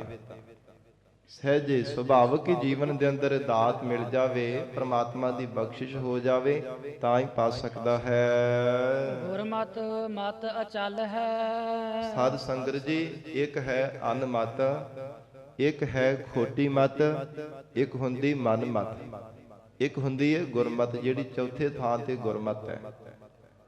ਮਨੁੱਖ ਕਦੇ ਤਾਂ ਅਨ ਮਤ ਹੋਰਨਾਂ ਮਤਾਂ ਨੂੰ ਧਾਰਨ ਕਰਦਾ, ਕਦੇ ਕਿਸੇ ਕੋਲ ਚਲਾ ਜਾਂਦਾ, ਕਦੇ ਕਿਸੇ ਕੋਲ ਮਤ ਧਾਰਨ ਕਰਨ ਵਾਸਤੇ ਜਾਂਦਾ, ਤੇ ਕਦੇ ਖੋਟੀ ਮਤ ਨੂੰ ਧਾਰਨ ਕਰਕੇ ਰੱਖਦਾ, ਜਿਸ ਕਰਕੇ ਇਹਨਾਂ ਅੱਖਾਂ ਦੇ ਨਾਲ ਪਰਾਇਆ ਤਨ ਤੇ ਪਰਾਇਆ ਧਨ ਤੱਕਣ ਵਿੱਚ ਲੱਗਾ ਰਹਿੰਦਾ, ਜ਼ੁਬਾਨ ਤੋਂ ਪਰਾਈ ਨਿੰਦਿਆ ਤੇ ਝੂਠ ਬੋਲਣ ਵਿੱਚ ਲੱਗਾ ਰਹਿੰਦਾ। ਤੇ ਇਸੇ ਪ੍ਰਕਾਰ ਇੱਕ ਹੈ ਮਨ ਮਤ। ਇਸ ਮਤ ਨੂੰ ਧਾਰਨ ਕਰਨੇ ਕਰਕੇ ਮਨ ਨੂੰ ਆਪਣਾ ਗੁਰੂ ਬਣਾ ਲੈਂਦਾ। ਮਨ ਨੂੰ ਕਹਿੰਦਾ ਕਿ ਤੂੰ ਮੇਰਾ ਮੁਖੀ ਹੈ, ਜਿਵੇਂ ਤੂੰ ਕਹੇਗਾ ਮੈਂ ਉਸੇ ਤਰ੍ਹਾਂ ਹੀ ਕਰਨਾ। ਇਹਨੂੰ ਮਨ ਮਤ ਕਿਹਾ ਜਾਂਦਾ ਹੈ। ਜਿਵੇਂ ਮਨ ਕਹਿੰਦਾ ਉਸੇ ਤਰ੍ਹਾਂ ਹੀ ਤੁਰ ਪੈਂਦਾ, ਪਿੱਛੇ ਪਿੱਛੇ ਤੁਰਿਆ ਜਾਂਦਾ। ਸਾਧ ਸੰਗਤ ਜੀ, ਭਾਵੇਂ ਅਨ ਮਤ ਹੈ, ਭਾਵੇਂ ਕੁਮਤ ਖੋਟੀ ਮਤ ਹੈ, ਤੇ ਭਾਵੇਂ ਮਨ ਮਤ ਹੈ, ਜਦੋਂ ਤੱਕ ਇਹਨਾਂ ਮਤਾਂ ਨੂੰ ਧਾਰਨ ਕਰਕੇ ਰੱਖਦਾ ਹੈ ਉਦੋਂ ਤੱਕ ਕਰਦੇ ਵੀ ਹਿਰਦੇ ਕਰਕੇ ਅਚਲ ਨਹੀਂ ਹੋ ਸਕਦਾ ਕਦੇ ਵੀ। ਭਾਵੇਂ ਕਹੀ ਜਾਵੇ ਕਿ ਬੜਾ ਮੇਰੇ ਕੋਲ ਮਤ ਹੈ, ਬੜੀ ਅਕਲ ਹੈ, ਪਰ ਉਦੋਂ ਤੱਕ ਕਦੇ ਵੀ ਮਹਾਰਾਜ ਸੱਚੇ ਪਾਤਸ਼ਾਹ ਕਹਿੰਦੇ ਅਚਲ ਨਹੀਂ ਹੋ ਸਕਦਾ ਜਦੋਂ ਤੱਕ ਇਹਨਾਂ ਮਤਾਂ ਨੂੰ ਧਾਰਨ ਕਰਕੇ ਰੱਖਦਾ। ਜਦੋਂ ਤੱਕ ਮਹਾਰਾਜ ਸਿਵ ਜੀ ਦੀ ਸ੍ਰੇਸ਼ਟ ਮਤ ਗੁਰਮਤ ਨੂੰ ਨਹੀਂ ਧਾਰਨ ਕਰ ਲੈਂਦਾ, ਕਿਉਂਕਿ ਗੁਰਮਤ ਮਤ ਅਚਲ ਹੈ। ਸਤਿਗੁਰੂ ਸ੍ਰੀ ਗੁਰੂ ਅਮਰਦਾਸ ਸਾਹਿਬ ਮਹਾਰਾਜ ਹਜੂਰ ਉਚਾਰਨ ਕਰ ਰਹੇ ਨੇ ਕਿ ਜਿਹੜੀ ਗੁਰਮਤ ਹੈ ਇਹ ਸੁਮੇਰ ਪਰਬਤ ਦੀ ਤਰ੍ਹਾਂ ਹੈ। ਜਿਵੇਂ ਸੁਮੇਰ ਪਰਬਤ ਨੂੰ ਕੋਈ ਹਿਲਾ ਨਹੀਂ ਸਕਦਾ, ਜਿੰਨਾ ਮਰਜੀ ਹਨੇਰੀ ਆਈ ਜਾਵੇ, ਝੱਖੜ ਆਈ ਜਾਵੇ, ਜਿਤਨੇ ਮਰਜੀ ਜ਼ੋਰ ਦੇ ਨਾਲ ਹਵਾ ਵਗੇ, ਪਰ ਸੁਮੇਰ ਪਰਬਤ ਅਚਲ ਰਹਿੰਦਾ ਹੈ, ਟਿਕਿਆ ਰਹਿੰਦਾ ਹੈ। ਏਦਾਂ ਮਹਾਰਾਜ ਕਹਿੰਦੇ ਗੁਰਮਤ ਹੈ, ਚਲਾਏ ਨਾ ਸਕੈ ਕੋਏ। ਤੇ ਜਿਸ ਹਿਰਦੇ ਅੰਦਰ ਮਹਾਰਾਜ ਜੀ ਦੀ ਮੱਤ ਆ ਜਾਂਦੀ, ਉਹਦਾ ਹਿਰਦਾ ਵੀ ਕਦੇ ਕੋਈ ਫਿਰ ਚਲਾਇਮਾਨ ਨਹੀਂ ਕਰ ਸਕਦਾ। ਨਾ ਤਾਂ ਸੰਸਾਰ ਦੇ ਲਾਲਚਾਂ ਨੂੰ ਦੇਖ ਕਰਕੇ ਉਹ ਹਿਰਦਾ ਡੋਲਦਾ ਹੈ, ਨਾ ਕਿਸੇ ਦਾ ਡਰ ਮੰਨਦਾ ਹੈ, ਕਦੇ ਵੀ ਕਿਸੇ ਪ੍ਰਕਾਰ ਕਿਸੇ ਪੱਖ ਤੋਂ ਵੀ ਮਹਾਰਾਜ ਕਹਿੰਦੇ ਹਿਰਦਾ ਡੋਲਦਾ ਨਹੀਂ, ਸੁਮੇਰ ਪਰਬਤ ਦੀ ਤਰ੍ਹਾਂ ਅਡੋਲ ਹੋ ਜਾਂਦਾ ਹੈ। ਭਗਤਾ ਕਾ ਹਰ ਅੰਗੀਕਾਰ ਕਰੇ। ਪ੍ਰਮਾਤਮਾ ਸਦਾ ਹੀ ਆਪਣੇ ਭਗਤਾਂ ਦਾ ਅੰਗੀਕਾਰ ਵਿਸ਼ੇਸ਼ ਕਰਕੇ ਪੱਖ ਕਰਨ ਵਾਲਾ ਹੈ। ਭਾਵੇਂ ਸਾਰੇ ਸੰਸਾਰ ਦੇ ਅੰਦਰ ਪ੍ਰਮਾਤਮਾ ਦੇ ਪੈਦਾ ਕੀਤੇ ਹੋਏ ਜੀਵ ਨੇ, ਪਰ ਆਪਣੇ ਪਿਆਰਿਆਂ ਦਾ ਵਿਸ਼ੇਸ਼ ਕਰਕੇ ਪੱਖ ਕਰਦਾ ਹੈ। ਜੋ ਹਿਰਦੇ ਹੋ ਕੇ ਪ੍ਰਮਾਤਮਾ ਨੂੰ ਯਾਦ ਕਰਦੇ ਨੇ, ਪ੍ਰਮਾਤਮਾ ਵਿਸ਼ੇਸ਼ ਕਰਕੇ ਉਹਨਾਂ ਦਾ ਪੱਖ ਕਰਨ ਵਾਲਾ ਹੈ। ਕਾਰਜ ਸੁਹਾਵਾ ਹੋਏ। ਹਜੂਰ ਕਹਿੰਦੇ ਉਹਨਾਂ ਦੀ ਜੀਵਨ ਦੀ ਸਫਲਤਾ ਦਾ ਕਾਰਜ ਸੁਹਾਵਾ ਸਫਲਾ ਹੋ ਗਿਆ ਹੈ। ਜੀਵਨ ਮੁਕਤੀ ਦਾ ਆਨੰਦ ਮਾਣਨ ਦਾ, ਜਗਤ ਨੂੰ ਜਿੱਤਣ ਦਾ, ਮਨ ਰੂਪੀ ਦੁਸ਼ਮਣ ਤੇ ਫਤਿਹ ਪਾਉਣ ਦਾ ਕਾਰਜ ਪ੍ਰਮਾਤਮਾ ਨੇ ਸਫਲਾ ਕਰ ਦਿੱਤਾ ਹੈ। ਮਨਮੁਖ ਮੂਲਹ ਭੁਲਾਏ ਅਨ। ਪਰ ਜਿਹੜੇ ਮਨਮੁਖ ਜੀਵ ਹੈ ਨਾ, ਪ੍ਰਮਾਤਮਾ ਨੇ ਮੂਲ ਆਪਣੇ ਸਰੂਪ ਤੋਂ ਉਹਨਾਂ ਨੂੰ ਭੁਲਾ ਕਰਕੇ ਰੱਖਿਆ ਹੈ। ਮੂਲਹੁ ਜਾਂ ਮੁੱਢ ਤੋਂ ਜਨਮ ਤੋਂ ਹੀ ਮਹਾਰਾਜ ਕਹਿੰਦੇ ਮਨਮੁਖ ਜੀਵ ਕਦੇ ਰੱਬ ਨੂੰ ਚੇਤੇ ਨਹੀਂ ਕਰਦੇ। ਕਈ ਸੰਸਾਰ ਦੇ ਇਦਾਂ ਦੇ ਜੀਵ ਆ ਜਿਨ੍ਹਾਂ ਨੇ ਕਦੇ ਵੀ ਮੁਖ ਤੋਂ ਵਾਹਿਗੁਰੂ ਸ਼ਬਦ ਨਹੀਂ ਬੋਲਿਆ ਹੋਵੇਗਾ, ਕਦੇ ਵੀ ਮਹਾਰਾਜ ਕਹਿੰਦੇ ਰੱਬ ਨੂੰ ਚੇਤੇ ਨਹੀਂ ਕਰਦੇ। ਪ੍ਰਮਾਤਮਾ ਨੇ ਐਸਾ ਉਹਨਾਂ ਨੂੰ ਭੁਲਾਇਆ ਹੈ। ਵਿੱਚ ਲੱਭ ਲੋਭ ਅਹੰਕਾਰ। ਮਹਾਰਾਜ ਕਿਵੇਂ ਉਹਨਾਂ ਮਨਮੁਖਾਂ ਨੂੰ ਪ੍ਰਮਾਤਮਾ ਨੇ ਆਪਣੇ ਸਰੂਪ ਤੋਂ ਭੁਲਾ ਕੇ ਰੱਖਿਆ। ਸਤਿਗੁਰੂ ਜੀ ਕਹਿੰਦੇ ਉਹਨਾਂ ਦੇ ਮਨ ਦੇ ਅੰਦਰ ਹੰਕਾਰ ਹੈ, ਫਿਰ ਲੱਭ ਕਰਦੇ ਐ, ਲੋਭ ਕਰਦੇ ਨੇ। ਲੱਭ ਹੁੰਦਾ ਹੈ ਪਦਾਰਥਾਂ ਦੇ ਛਕਣ ਦਾ, ਤੇ ਲੋਭ ਹੁੰਦਾ ਹੈ ਪਦਾਰਥਾਂ ਦੀ ਇਕੱਤਰਤਾ ਕਰਨੇ ਦਾ। ਇੱਕ ਤਾਂ ਪਦਾਰਥਾਂ ਦੇ ਛਕਣ ਦਾ ਲੱਭ ਕਰਦੇ ਰਹਿੰਦੇ ਐ, ਤਾਂ ਨਹੀਂ ਪ੍ਰਮਾਤਮਾ ਨੂੰ ਚੇਤੇ ਕਰਦੇ। ਫਿਰ ਦੂਜਾ ਧਨ ਦੀ ਪਦਾਰਥਾਂ ਦੀ ਇਕੱਤਰਤਾ ਦਾ ਲੋਭ ਕਰਦੇ ਹਨ, ਤਾਂ ਨਹੀਂ ਪ੍ਰਮਾਤਮਾ ਨੂੰ ਚੇਤੇ ਕਰ ਸਕਦੇ। ਤੀਜਾ ਹੰਕਾਰ, ਲੱਭ ਲੋਭ ਹੰਕਾਰ। ਉਹ ਹੰਕਾਰ ਤਾਂ ਹਰ ਸਮੇਂ ਹਿਰਦੇ ਨੂੰ ਵਿਹੜੇ ਤੇ ਰਹਿੰਦਾ ਹੀ ਰਹਿੰਦਾ। ਜੇ ਕੁਝ ਪ੍ਰਾਪਤ ਕਰ ਲਿਆ, ਜਬ ਕਛ ਪਾਵਤ ਤਬ ਗਰਭ ਕਰਤ ਹੈ। ਫਿਰ ਉਹਦਾ ਹੰਕਾਰ ਕਰਦੇ ਜਦੋਂ ਕੁਝ ਪ੍ਰਾਪਤ ਹੋ ਜਾਂਦਾ ਹੈ। ਇਸ ਕਰਕੇ ਮਹਾਰਾਜ ਕਹਿੰਦੇ ਪਰਮੇਸ਼ਰ ਨੇ ਉਹਨਾਂ ਮਨਮੁਖਾਂ ਨੂੰ ਭੁਲਾਈ ਛੱਡਿਆ। ਐਸਾ ਮਤ ਤੇ ਉਹਨਾਂ ਦੇ ਭਰਮ ਦਾ ਪਰਦਾ ਪਾ ਦਿੱਤਾ ਹੈ ਕਿ ਆਪਣੇ ਆਪ ਨੂੰ ਰੱਬ ਮੰਨੀ ਬੈਠਦੇ ਆ, ਆਪਣੇ ਆਪ ਨੂੰ ਸਭ ਤੋਂ ਵੱਡਾ ਮੰਨਦੇ ਹਨ। ਝਗੜਾ ਕਰਦੇ ਆ ਆਂਦਨ ਗੁਦਰੈ। ਐਸੇ ਮਨਮੁਖ ਜੀਵਾਂ ਦਾ ਜਿਹੜਾ ਜੀਵਨ ਹੈ, ਸਾਧ ਸੰਗਤ ਜੀ, ਰਾਤ ਵੀ ਦਿਨੇ ਵੀ ਝਗੜਦਾ ਕਰਦਿਆਂ ਗੁਜ਼ਰ ਜਾਂਦਾ ਹੈ। ਜੇ ਕਿਤੇ ਮਨਮੁਖ ਬੰਦੇ ਨੂੰ ਕਿਹਾ ਜਾਵੇ ਨਾ ਕਿ ਲੜਨਾ, ਕਿਸੇ ਨਾਲ ਲੜਾਈ ਕਰਨੀ ਹੈ, ਭਾਵੇਂ ਅੱਧੀ ਰਾਤ ਵੀ ਪਤਾ ਲੱਗ ਜਾਵੇ ਤਾਂ ਵੀ ਸ਼ੇਰ ਵਾਂਗ ਉੱਠ ਕੇ ਖੜਾ ਹੋ ਜਾਂਦਾ ਹੈ। ਕਿਸੇ ਨਾਲ ਝਗੜਾ ਕਰਨਾ ਹੋਵੇ, ਲੜਾਈ ਕਰਨੀ ਹੋਵੇ, ਕਿਸੇ ਨਾਲ ਲੜਨਾ ਹੋਵੇ ਤਾਂ। ਪਰ ਜੇ ਕਿਤੇ ਪਰਮੇਸ਼ਰ ਦਾ ਨਾਮ ਜਪਣਾ ਪੈ ਜਾਵੇ, ਫਿਰ ਤਾਂ ਲੰਮੀਆਂ ਤਾਣ ਕਰਕੇ ਪੈ ਜਾਂਦਾ। ਫਿਰ ਤਾਂ ਬਾਰ-ਬਾਰ ਬਹਾਨੇ ਬਣਾਉਂਦਾ ਰਹਿੰਦਾ ਕਿ ਅੱਧੀ ਰਾਤ ਮੈਂ ਉੱਠ ਕੇ ਜਾਊਂਗਾ ਮਹਾਰਾਜ ਜੀ ਦੀ ਸੰਗਤ ਵਿੱਚ, ਅੱਧੀ ਰਾਤ ਮੈਨੂੰ ਸੰਗਤ ਵਿੱਚ ਬੈਠਣਾ ਪਵੇਗਾ। ਕਈ ਤਰ੍ਹਾਂ ਦੇ ਬਹਾਨੇ ਬਣਾਉਂਦਾ। ਪਰ ਮਹਾਰਾਜ ਕਹਿੰਦੇ ਹਨ ਕਿ ਸੰਸਾਰ ਦੇ ਅੰਦਰ ਝਗੜਾ ਕਰਦੇ ਆ ਅਨ ਦਿਨ ਗੁਜ਼ਰੈ। ਰਾਤ ਵੀ ਦਿਨ ਵੀ ਝਗੜਿਆਂ ਵਿੱਚ ਹੀ ਉਹਨਾਂ ਦਾ ਗੁਜ਼ਰਦਾ ਹੈ। ਸ਼ਬਦ ਨਾ ਕਰੇ ਵਿਚਾਰ। ਤੇ ਮਹਾਰਾਜ ਇਹ ਝਗੜਾ ਨਹੀਂ ਨਾ ਕਦੇ ਵੀ ਉਹਨਾਂ ਦਾ ਨਿਬੜਦਾ। ਕੀ ਕਾਰਨ ਹੈ? ਸਤਿਗੁਰੂ ਜੀ ਕਹਿੰਦੇ ਸ਼ਬਦ ਨਾ ਕਰੇ ਵਿਚਾਰ। ਸ਼ਬਦ ਦੀ ਵਿਚਾਰ ਨਹੀਂ ਕਦੇ ਕਰਦੇ।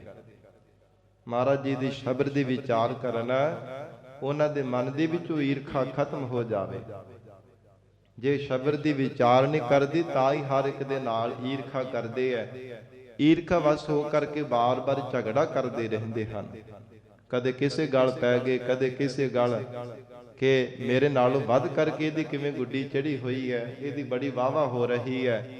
ਤੇ ਇਸ ਪ੍ਰਕਾਰ ਕਈ ਤਰ੍ਹਾਂ ਦੀਆਂ ਵਿਚਾਰਾਂ ਕਰਕੇ, ਸ਼ਬਦ ਦੀ ਵਿਚਾਰ ਨਾ ਕਰਨੇ ਕਰਕੇ ਰਾਤ ਵੀ ਦਿਨੇ ਵੀ ਝਗੜਿਆਂ ਵਿੱਚ ਹੀ ਗੁਜ਼ਰਦਾ ਹੈ। ਸੁਧ ਮਤ ਕਰਤਾ ਹਿਰ ਲਈ। ਕਿਉਂਕਿ ਕਰਨਹਾਰ ਪ੍ਰਮਾਤਮਾ ਨੇ ਮਨਮੁਖ ਜੀਵਾਂ ਦੀ ਜਿਹੜੀ ਸੁਧ ਗਿਆਤ ਹੈ ਤੇ ਚੰਗੀ ਮਤ ਹੈ, ਪਰਮੇਸ਼ਰ ਨੇ ਹਿਰ ਲਈ ਚੁਰਾ ਲਈ ਹੈ।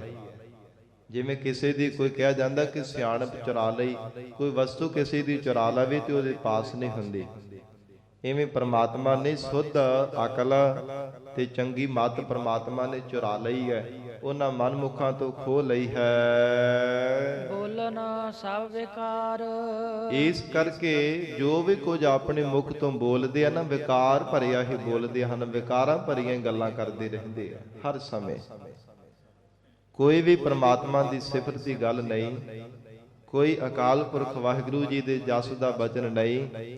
ਹਰ ਸਮੇਂ ਮਹਾਰਾਜ ਕਹਿੰਦੇ ਬੋਲਣ ਸਭ ਵਿਕਾਰ। ਜੋ ਕੁਝ ਵੀ ਬੋਲਦੇ ਵਿਕਾਰਾਂ ਭਰੇ ਬੋਲ ਹੀ ਬੋਲਦੇ ਐ।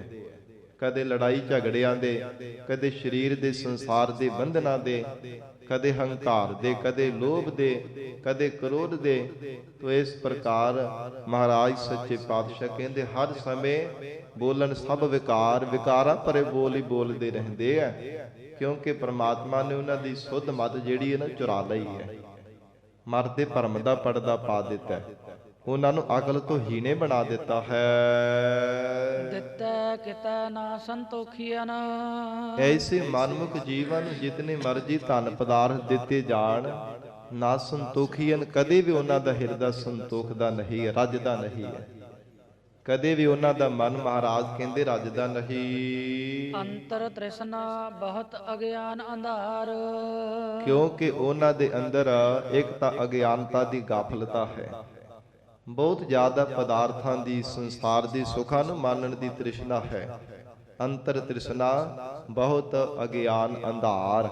ਅੰਧਾਰ ਹਨੇਰੇ ਨੂੰ ਕਹਿੰਦੇ, ਅਗਿਆਨ ਦਾ ਹਨੇਰਾ ਛਾਇਆ ਹੋਇਆ। ਫਿਰ ਤ੍ਰਿਸ਼ਨਾ ਦੇ ਮਹਾਰਾਜ ਸੱਚੇ ਪਾਤਸ਼ਾਹ ਕਹਿੰਦੇ ਹਰ ਸਮੇਂ ਬਣੀ ਰਹਿੰਦੀ ਹੈ, ਜਿਸ ਕਰਕੇ ਉਹ ਅਕਾਲ ਪੁਰਖ ਵਾਹਿਗੁਰੂ ਪਰਮੇਸ਼ਰ ਨੂੰ ਯਾਦ ਨਹੀਂ ਕਦੇ ਵੀ ਕਰਦੇ।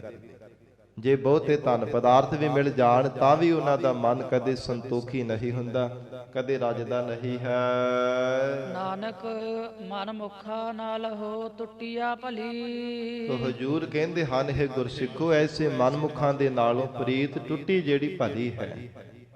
ਉਹਨਾਂ ਮਨਮੁਖਾਂ ਦੇ ਨਾਲ ਕਦੇ ਵੀ ਮਹਾਰਾਜ ਕਹਿੰਦੇ ਪਿਆਰ ਨਹੀਂ ਕਰਨਾ ਚਾਹੀਦਾ, ਜਿਹੜੇ ਕੇਵਲ ਆਪਣੇ ਸਵਾਰਥ ਲਈ ਹੀ ਨੇੜੇ ਆ ਕਰਕੇ ਬੈਠਦੇ ਆ, ਕੇਵਲ ਆਪਣੇ ਸਵਾਰਥ, ਆਪਣੇ ਸੁੱਖਾਂ ਸਹੂਲਤਾਂ ਦੇ ਲਈ। ਜਿਵੇਂ ਗੁਰਬਾਣੀ ਵਿੱਚ ਮਹਾਰਾਜ ਜੀ ਦੇ ਬਚਨ ਹਨ ਕਿ ਐਸੇ ਮਨਮੁਖ ਜੀਵ ਉਹਨਾਂ ਚਿਰ ਪਿਆਰ ਕਰਦੇ ਜਿੰਨਾ ਚਿਰ ਉਹਨਾਂ ਨੂੰ ਕੁਝ ਪਦਾਰਥ, ਕੁਝ ਧਨ ਦਿੱਤੇ ਜਾਂਦੇ ਆ। ਜਦੋਂ ਕੁਝ ਵੀ ਨਾ ਮਿਲੇ ਤੇ ਸਾਧ ਸੰਗਤ ਜੀ ਤਿਤ ਮੁਖ ਬੋਲਣ ਗੰਧ, ਉਹ ਫਿਰ ਆਪਣੇ ਮੁਖ ਤੋਂ ਅਜੋਗ ਸ਼ਬਦ ਬੋਲਣ ਲੱਗ ਪੈਂਦੇ ਹਨ। ਫਿਰ ਗਾਲੀ ਗਲੋਚ ਡਹਿ ਪੈਂਦੇ ਬੋਲਣ, ਇਦਾਂ ਦੇ ਸ਼ਬਦ ਵਰਤਦੇ ਆ ਕਿ ਜਿਵੇਂ ਕੋਈ ਅਗਲਾ ਦੁਸ਼ਮਣ ਹੋਵੇ। ਸਾਧ ਸੰਗਤ ਜੀ ਜਿਨ੍ਹਾਂ ਦੇ ਨਾਲ ਆਪਣਾ ਵੀ ਜਿਹੜਾ ਹਿਰਦਾ ਉਹਨਾਂ ਦਾ ਤਪਦਾ ਰਹਿੰਦਾ ਹੈ, ਹੋਰਨਾਂ ਨੂੰ ਵੀ ਇਦਾਂ ਦੇ ਸ਼ਬਦ ਬੋਲ ਬੋਲ ਕਰਕੇ ਤਪਾਉਂਦੇ ਰਹਿੰਦੇ ਆ। ਐਸੀ ਉਹਨਾਂ ਮਨਮੁਖਾਂ ਦੀ ਹਾਲਤ ਬੜੀ ਹੈ। ਸਤਿਗੁਰੂ ਅਮਰਦਾਸ ਸਾਹਿਬ ਮਹਾਰਾਜ ਕਹਿੰਦੇ, ਨਾਨਕ ਮਨਮੁਖਾਂ ਨਾਲੋਂ ਟੁੱਟੀਆਂ ਭਲੀ। ਹਜੂਰ ਕਹਿੰਦੇ ਉਹਨਾਂ ਮਨਮੁਖਾਂ ਦੇ ਨਾਲੋਂ ਝੂਠਾ ਪਿਆਰ ਜਿਹੜਾ ਟੁੱਟਿਆ ਹੀ ਚੰਗਾ ਹੈ। ਜਿਨ੍ਹਾਂ ਮਾਇਆ ਮੋਹਿ ਪਿਆਰ, ਜਿਨ੍ਹਾਂ ਦਾ ਪਿਆਰ ਕੇਵਲ ਮਾਇਆ ਦੇ ਨਾਲ ਹੈ, ਜੜ ਤੇ ਚੇਤਨ ਮਾਇਆ ਦੇ ਵਿੱਚ ਹਰ ਸਮੇਂ ਜਿਨ੍ਹਾਂ ਦਾ ਮੋਹ ਬਣਿਆ ਰਹਿੰਦਾ ਹੈ। ਮਹੱਲਾ ਤੀਜਾ, ਤਿਨ ਭਉ ਸੰਸਾ ਕਿਆ ਕਰੇ। ਧੰਨ ਗੁਰੂ ਅਮਰਦਾਸ ਸਾਹਿਬ ਪਾਤਸ਼ਾਹ ਕਹਿੰਦੇ ਹਨ, ਉਹਨਾਂ ਗੁਰਮੁਖਾਂ ਦੇ ਮਨ ਦੇ ਅੰਦਰ ਕਿਸੇ ਪ੍ਰਕਾਰ ਦਾ ਸ਼ੰਕਾ ਔਰ ਕਿਸੇ ਪ੍ਰਕਾਰ ਦਾ ਭੈ ਨਹੀਂ ਰਹਿਣਾ ਕਰਦਾ। ਜਿਵੇਂ ਸੰਸਾਰ ਦੇ ਅੰਦਰ ਸ਼ੰਕਿਆਂ ਦੇ ਸਹਿਤ ਹੀ ਮਨੁੱਖ ਦੀ ਜ਼ਿੰਦਗੀ ਜਿਹੜੀ ਬੀਤ ਜਾਂਦੀ ਹੈ, ਤੇ ਕਈ ਵਾਰ ਸਾਰਾ ਜੀਵਨ ਪਰਯੰਤ ਡਰਦਾ ਰਹਿੰਦਾ ਹੈ। ਕਿਸੇ ਦੇ ਮਨ ਵਿੱਚ ਕਿਸੇ ਪ੍ਰਕਾਰ ਦਾ ਡਰ ਹੁੰਦਾ ਹੈ, ਕਿਸੇ ਦੇ ਮਨ ਅੰਦਰ ਕਿਸੇ ਤਰ੍ਹਾਂ ਦਾ ਡਰ ਬਣਿਆ ਰਹਿੰਦਾ ਹੈ। ਡਰ ਅਤੇ ਸ਼ੰਕਿਆਂ ਦੀ ਸਹਿਤ ਸਸ਼ੰਕਤ ਹੋ ਕੇ ਮਹਾਰਾਜ ਕਹਿੰਦੇ ਆਪਣੀ ਜ਼ਿੰਦਗੀ ਜਿਹੜੀ ਬਤੀਤ ਕਰ ਦਿੰਦੇ। ਪਰ ਉਹਨਾਂ ਗੁਰਮੁਖਾਂ ਨੂੰ ਸੰਸਾਰ ਦੇ ਡਰ ਕੀ ਡਰਾ ਸਕਦੇ ਆ? ਸੰਸਾਰ ਦੇ ਅੰਦਰ ਸ਼ੰਕੇ ਕੀ ਮਹਾਰਾਜ ਕਹਿੰਦੇ ਉਹਨਾਂ ਨੂੰ ਆਪਣੇ ਸਿੱਧ ਕਰ ਸਕਦੇ ਆ? ਭਾਵ ਨਾ ਤਾਂ ਸ਼ੰਕੇ, ਨਾ ਕਿਸੇ ਪ੍ਰਕਾਰ ਦਾ ਉਹਨਾਂ ਗੁਰਮੁਖਾਂ ਦੇ ਮਨ ਵਿੱਚ ਖੌਫ ਹੁੰਦਾ ਹੈ। ਜਿਨ ਸਤਿਗੁਰ ਸਿਰ ਕਰਤਾਰ, ਜਿਨ੍ਹਾਂ ਦੇ ਸੀਸ ਤੇ ਮਿਹਰ ਭਰਿਆ ਅਕਾਲ ਪੁਰਖ ਵਾਹਿਗੁਰੂ ਸਰੂਪ ਸਤਿਗੁਰੂ ਜੀ ਨੇ ਹੱਥ ਰੱਖ ਦਿੱਤਾ। ਜਿਨ੍ਹਾਂ ਤੇ ਸਤਿਗੁਰੂ ਜੀ ਸੀਸ ਤੇ ਮਿਹਰ ਭਰਿਆ ਹੱਥ ਰੱਖ ਦੇਣ, ਮਹਾਰਾਜ ਕਹਿੰਦੇ ਉਹਨਾਂ ਨੂੰ ਸ਼ੰਕੇ ਕੀ ਕਰ ਸਕਦੇ ਆ? ਉਹਨਾਂ ਨੂੰ ਸੰਸਾਰ ਦਾ, ਮੌਤ ਦਾ, ਜੰਮਣ ਮਰਨ ਦਾ ਡਰ ਭਲਾ ਕੀ ਕਰ ਸਕਦਾ? ਨਹੀਂ ਡਰਾ ਸਕਦਾ। ਕੋਈ ਜੀਵ ਕਿਸੇ ਤਰ੍ਹਾਂ ਕਰਕੇ ਡਰਦਾ, ਕੋਈ ਕਿਸੇ ਤਰ੍ਹਾਂ ਕਰਕੇ। ਸਭ ਤੋਂ ਵੱਡਾ ਡਰ ਜੀਵ ਦੇ ਮਨ ਦੇ ਅੰਦਰ ਮੌਤ ਦਾ ਹੁੰਦਾ। ਹਜੂਰ ਦੇ ਬਚਨ ਹਨ, ਜਗ ਮਰਨ ਨਾ ਭਾਇਆ, ਨਿਤ ਆਪ ਲੁਕਾਇਆ, ਮਤ ਜਮ ਪਕੜੈ ਲੈ ਜਾਈ ਜੀਓ। ਜਮਾ ਤੋਂ ਬਾਰ-ਬਾਰ ਡਰਦਾ ਹੋਇਆ ਜੀਵ ਆਪਣੇ ਆਪ ਨੂੰ ਲੁਕਾ ਕੇ, ਛੁਪਾ ਕੇ ਬਾਰ-ਬਾਰ ਯਤਨ ਕਰਦਾ ਕਿ ਮਤਾ ਕਿਤੇ ਜਮ ਗਲ ਵਿੱਚ ਫਾਹਾ ਪਾ ਕੇ ਮੈਨੂੰ ਲੈ ਜਾਣ। ਬੜਾ ਡਰ ਧਾਰਨ ਕਰਕੇ ਰੱਖਦਾ ਹੈ। ਸਭ ਤੋਂ ਵੱਡਾ ਮੌਤ ਦਾ ਡਰ ਹੈ। ਪਰ ਹਜੂਰ ਕਹਿੰਦੇ ਉਹ ਗੁਰਮੁਖ ਪਿਆਰੇ ਮੌਤ ਨੂੰ ਵੀ ਮਖੌਲਾਂ ਕਰਦੇ ਆ। ਜਿਨ੍ਹਾਂ ਦੇ ਸੀਸ ਤੇ ਮਹਾਰਾਜ ਸੱਚੇ ਪਾਤਸ਼ਾਹ ਜੀ ਮਿਹਰ ਭਰਿਆ ਹੱਥ ਰੱਖ ਦਿੰਦੇ ਹਨ। ਸਾਧ ਸੰਗਤ ਜੀ, ਜਿਵੇਂ ਜੋ ਦੁਨੀ ਚੰਦ ਸੀ ਨਾ, ਪਹਾੜੀਆਂ ਦਾ ਖੂਨੀ ਹੱਥ ਹੀ ਦੇਖ ਕਰਕੇ ਮੌਤ ਤੋਂ ਡਰਦਾ ਹੋਇਆ ਕਿਲੇ ਦੀ ਕੰਧ ਤੋਂ ਭੱਜ ਗਿਆ ਸੀਗਾ। ਭਾਵੇਂ ਮੌਤ ਤੋਂ ਡਰਦਾ ਭਜੇ ਸੀ, ਮੌਤ ਫੇਰ ਅੱਗੇ ਆ ਕੇ ਘੇਰ ਲਿਆ ਸੀਗਾ। ਲੱਤ ਟੁੱਟ ਗਈ ਸੀ ਜਦੋਂ ਕਿਲੇ ਤੋਂ ਸਾਧ ਸੰਗਤ ਜੀ ਰਾਤ ਦੇ ਸਮੇਂ ਭੱਜਣ ਲੱਗਾ, ਰੱਸਾ ਟੁੱਟ ਗਿਆ ਸੀਗਾ। ਸਰੀਰ ਬੜਾ ਭਾਰਾ ਸੀਗਾ। ਆਨੰਦਪੁਰ ਸਾਹਿਬ ਦੀ ਪਾਵਨ ਧਰਤੀ ਤੇ ਜਦੋਂ ਪਹਾੜੀਆਂ ਨੇ ਸਾਧ ਸੰਗਤ ਜੀ ਪੀਪਾ ਭਰ ਕੇ ਸ਼ਰਾਬ ਦਾ ਮਸਤ ਹਾਥੀ ਨੂੰ ਪਿਆਲਿਆ ਸੀ ਤੇ ਕਹਿੰਦੇ ਸਨ ਕਿ ਲੋਹਗੜ੍ਹ ਦਾ ਕਿਲਾ ਇਹ ਸਾਡਾ ਖੂਨੀ ਹਾਥੀ ਭੰਨੇਗਾ। ਮੱਥਾ ਮਾਰ ਕਰਕੇ ਤਵੇ ਬੱਧੇ ਹੋਏ ਸਨ ਉਹਦੇ ਮੱਥੇ ਦੇ ਵਿੱਚ ਤੇ ਫਿਰ ਅਸੀਂ ਕਿਲੇ ਨੂੰ ਸਾਰ ਕਰ ਲੈਣਾ। ਗੁਰੂ ਗੋਬਿੰਦ ਸਿੰਘ ਸਾਹਿਬ ਮਹਾਰਾਜ ਜੀ ਨੂੰ ਜਿਉਂਦਾ ਜਾਂ ਮੁਰਦਾ ਪਕੜ ਲੈਣਾ। ਇਹ ਪਹਾੜੀਆਂ ਦੀ ਸਲਾਹ ਕੀਤੀ ਹੋਈ ਸੀਗੀ। ਤੇ ਜਦੋਂ ਮਹਾਰਾਜ ਜੀ ਨੇ ਸਿੱਖਾਂ ਨੇ ਬੇਨਤੀ ਕੀਤੀ ਤੇ ਮਹਾਰਾਜ ਕਹਿਣ ਲੱਗੇ ਸੁਭਾਵਕ ਹੀ ਹਜੂਰ ਨੇ ਬਚਨ ਕੀਤਾ ਨਾ ਪਹਾੜੀਆਂ ਦੇ ਖੂਨੀ ਹਾਥੀ ਦਾ ਮੁਕਾਬਲਾ ਸਾਡਾ ਦੁਨੀ ਚੰਦ ਹਾਥੀ ਕਰੇਗਾ। ਤੇ ਮੌਰ ਤੋਂ ਡਰਦਾ ਹੋਇਆ ਰਾਤ ਹੀ ਭੱਜ ਗਏ ਸੀ ਆਪਣੇ ਨਾਲ ਸਾਥੀਆਂ ਨੂੰ ਲੈ ਕੇ। ਰੱਸਾ ਟੁੱਟਣੇ ਕਰਕੇ ਸਾਧ ਸੰਗਤ ਜੀ ਲੱਤ ਟੁੱਟ ਗਈ, ਘਰ ਗਿਆ ਤੇ ਸੱਪ ਲੜ ਕੇ ਮਰ ਗਿਆ ਸੀ। ਮੌਰ ਤੋਂ ਡਰਦਾ ਹੋਇਆ ਬੜਾ ਸਿੰਘਾਂ ਨੇ ਸਮਝਾਇਆ ਕਿ ਤੈਨੂੰ ਤਾਂ ਇੱਕ ਮਾਣ ਬਖਸ਼ਿਸ਼ ਕਰਨਾ, ਮਹਾਰਾਜ ਜੀ ਨੇ ਕਿਰਪਾ ਤਾਂ ਸਾਰੀ ਗੁਰੂ ਕਲਗੀਧਰ ਪਿਤਾ ਦੀ ਵਰਤਨੀ ਹੈ, ਪਰ ਨਹੀਂ ਸਮਝ ਸਕਿਆ। ਸਾਧ ਸੰਗਤ ਜੀ ਜਦੋਂ ਸਵੇਰ ਦਾ ਦੀਵਾਨ ਸਜਿਆ ਸਿੰਘਾਂ ਨੇ ਆ ਕੇ ਦੱਸਿਆ ਹੈ ਮਹਾਰਾਜ ਦੁਨੀ ਚੰਦ ਦਾ ਰਾਤ ਭੱਜ ਗਿਆ ਕਿਲੇ ਦੀ ਕੰਧ ਟੱਪ ਕੇ। ਤੇ ਭਾਈ ਬਚਿੱਤਰ ਸਿੰਘ ਜੀ ਮਹਾਰਾਜ ਜੀ ਦੇ ਕੋਲ ਹਨ। ਛੋਟਾ ਕੱਦ ਹੈ ਪਰ ਸਰੀਰ ਦੇ ਅੰਦਰ ਬਲ, ਬੜਾ ਫੁਰਤੀਲਾ ਸਰੀਰ ਹੈ ਭਾਈ ਬਚਿੱਤਰ ਸਿੰਘ ਜੀ ਦਾ। ਕੱਦ ਭਾਵੇਂ ਬਹੁਤਾ ਉੱਚਾ ਲੰਬਾ ਨਹੀਂ। ਤੇ ਮਹਾਰਾਜ ਜੀ ਨੇ ਵਚਨ ਕੀਤਾ, ਕਹਿਣ ਲੱਗੇ ਇਹ ਸਾਡਾ ਸ਼ੇਰ ਭਾਈ ਬਚਿੱਤਰ ਸਿੰਘ ਪਹਾੜੀਆਂ ਦੇ ਖੂਨੇ ਹਾਥੀ ਦਾ ਮੁਕਾਬਲਾ ਕਰੇਗਾ। ਤੇ ਸਾਧ ਸੰਗਤ ਜੀ ਚਿਹਰੇ ਤੇ ਲਾਲੀਆਂ ਛਾ ਗਈਆਂ। ਉਸੇ ਸਮੇਂ ਮਹਾਰਾਜ ਸਾਹਿਬ ਜੀ ਦੇ ਚਰਨਾਂ ਤੇ ਨਮਸਕਾਰ ਕੀਤੀ, ਪ੍ਰਦਖਣਾ ਕੀਤੀਆਂ। ਮਹਾਰਾਜ ਕਿਰਪਾ ਤਾਂ ਤੁਹਾਡੀ ਵਰਤਨੀ ਹੈ, ਤੁਹਾਡੀ ਕਿਰਪਾ ਹੋਵੇ ਤਾਂ ਮਹਾਰਾਜ ਸੱਚੇ ਪਾਤਸ਼ਾਹ ਮੈਂ ਸਵਰਗਾਂ ਦੇ ਵਿੱਚੋਂ ਵੀ ਗਰੀਬ ਨਵਾਜ ਸਤਿਗੁਰੂ ਜੀ ਜੋ ਐਰਾਵਤ ਹਾਥੀ ਉਹਨੂੰ ਤੁਹਾਡੇ ਸਾਹਮਣੇ ਮਹਾਰਾਜ ਪੇਸ਼ ਕਰ ਸਕਦਾ।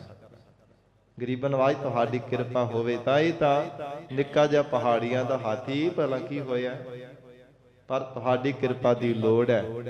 ਸਤਿਗੁਰਾਂ ਨੇ ਆਪ ਨਾਗਣੀ ਵਰਸ਼ਾ ਦੇ ਕਰਕੇ ਭਾਈ ਬਚਿੱਤਰ ਸਿੰਘ ਜੀ ਨੂੰ ਤੋਰਿਆ ਸੀਗਾ, ਥਾਪੜਾ ਦੇ ਕਰਕੇ। ਤੇ ਸਾਧ ਸੰਗਤ ਜੀ 7 ਤਵੇ ਬੱਧੇ ਹੋਏ ਸਨ।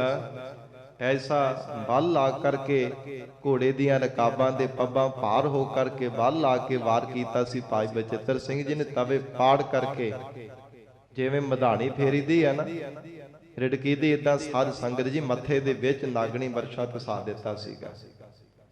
ਜਦੋਂ ਖੂਨ ਦੀ ਤਤਾਰ ਵਗੀ ਹੈ ਤੇ ਫਿਰ ਪਹਾੜੀਆਂ ਦਾ ਖੂਨੀ ਹਾਥੀ ਆਪਣੀਆਂ ਹੀ ਸਿਪਾਹੀਆਂ ਨੂੰ ਲਤਾੜਦਾ ਹੋਇਆ ਪਿੱਛੇ ਨੂੰ ਭੱਜਣ ਲੱਗ ਪਿਆ। ਪਹਾੜੀਆਂ ਨੂੰ ਉਹਨੇ ਲਤਾੜਨਾ ਸ਼ੁਰੂ ਕਰ ਦਿੱਤਾ। ਜਿਹੜਾ ਅੱਗੇ ਆਉਂਦਾ ਉਹਦੀ ਸੁੰਡ ਦੇ ਨਾਲ ਲੰਬੀ ਤੇ ਤਿੱਖੀ ਧਾਰ ਵਾਲੀ ਇੱਕ ਤਲਵਾਰ ਵੀ ਬੰਨ੍ਹ ਕੇ ਲੈ ਕੇ ਆਏ ਸੀਗੇ। ਉਹ ਆਪਣੀਆਂ ਹੀ ਉਹਨੇ ਫੌਜੀਆਂ ਨੂੰ ਕੱਟਣਾ ਸ਼ੁਰੂ ਕਰ ਦਿੱਤਾ ਸੀਗਾ। ਕਵੀ ਰਾਜ ਭਾਈ ਸੰਤੋਖ ਸਿੰਘ ਜੀ ਨੇ ਬਚਨ ਲਿਖੇ, ਕਹਿੰਦੇ ਅੱਧਿਓਂ ਵੱਧ ਤਾਂ ਫੌਜ ਪਹਾੜੀਆਂ ਦੇ ਖੂਨੀ ਹਾਥੀ ਨੇ ਆਪ ਹੀ ਮਾਰ ਦਿੱਤੀ ਸੀਗੀ। ਕਈਆਂ ਨੂੰ ਪੈਰਾਂ ਹੇਠ ਦੱਬ ਕਰਕੇ, ਕਈਆਂ ਨੂੰ ਤਲਵਾਰ ਦੇ ਨਾਲ ਕੱਟ ਵੱਢ ਕਰਕੇ ਧਰਤੀ ਤੇ ਸੁੱਟ ਦਿੱਤਾ ਸੀ। ਤੋ ਇਸ ਪ੍ਰਕਾਰ ਉਹ ਮੌਰ ਤੋਂ ਵੀ ਮਹਾਰਾਜ ਕਹਿੰਦੇ ਡਰਦੇ ਨਹੀਂ ਹੈ, ਜਿਨ੍ਹਾਂ ਦੇ ਸੀਸ ਤੇ ਮਿਹਰ ਭਰਿਆ ਹੱਥ ਮਹਾਰਾਜ ਸੱਚੇ ਪਾਤਸ਼ਾਹ ਰੱਖ ਦਿੰਦੇ ਹਨ। ਤਿੰਨ ਭਉ ਸੰਸਾ ਕਿਆ ਕਰੇ ਜਿਨ ਸਤਿਗੁਰ ਸਿਰ ਕਰਤਾਰ। ਜਿਨ੍ਹਾਂ ਦੇ ਸੀਸ ਤੇ ਮਿਹਰ ਭਰਿਆ ਸਤਿਗੁਰੂ ਜੀ ਨੇ ਹੱਥ ਰੱਖ ਦਿੱਤਾ, ਉਹਨਾਂ ਨੂੰ ਨਾ ਤਾਂ ਕੋਈ ਸ਼ੰਕਾ ਨਾ ਕੋਈ ਡਰ ਕਦੇ ਡਰਾ ਸਕਦਾ ਹੈ। ਧੁਰ ਤਿਨ ਕੀ ਪੈਜ ਰੱਖਦਾ, ਕਿਉਂਕਿ ਪ੍ਰਮਾਤਮਾ ਧੁਰ ਹੀ ਉਹਨਾਂ ਦੀ ਪੈਜ ਰੱਖਦਾ ਆ ਰਿਹਾ ਹੈ। ਅਕਾਲ ਪੁਰਖ ਵਾਹਿਗੁਰੂ ਧੁਰ ਜਨਮ ਤੋਂ ਲੈ ਕਰਕੇ ਮਰਨ ਤੱਕ, ਅਖੀਰਲੇ ਸਵਾਸਾਂ ਤੱਕ ਮਹਾਰਾਜ ਕਹਿੰਦੇ ਪਰਮੇਸ਼ਰ ਉਹਨਾਂ ਦੀ ਪੈਜ ਰੱਖਦਾ ਹੈ। ਆਪੇ ਰੱਖਣਹਾਰ, ਪਰਮੇਸ਼ਰ ਆਪ ਹੀ ਰੱਖਿਆ ਕਰਨ ਵਾਲਾ ਹੈ। ਜਿਨ੍ਹਾਂ ਤੇ ਬਖਸ਼ਿਸ਼ ਕਰਕੇ ਰਖਵਾਲਾ ਬਣਦਾ ਉਹਨਾਂ ਦੀ ਆਪ ਹੀ ਕਿਰਪਾ ਕਰਕੇ ਰੱਖਿਆ ਕਰਦਾ।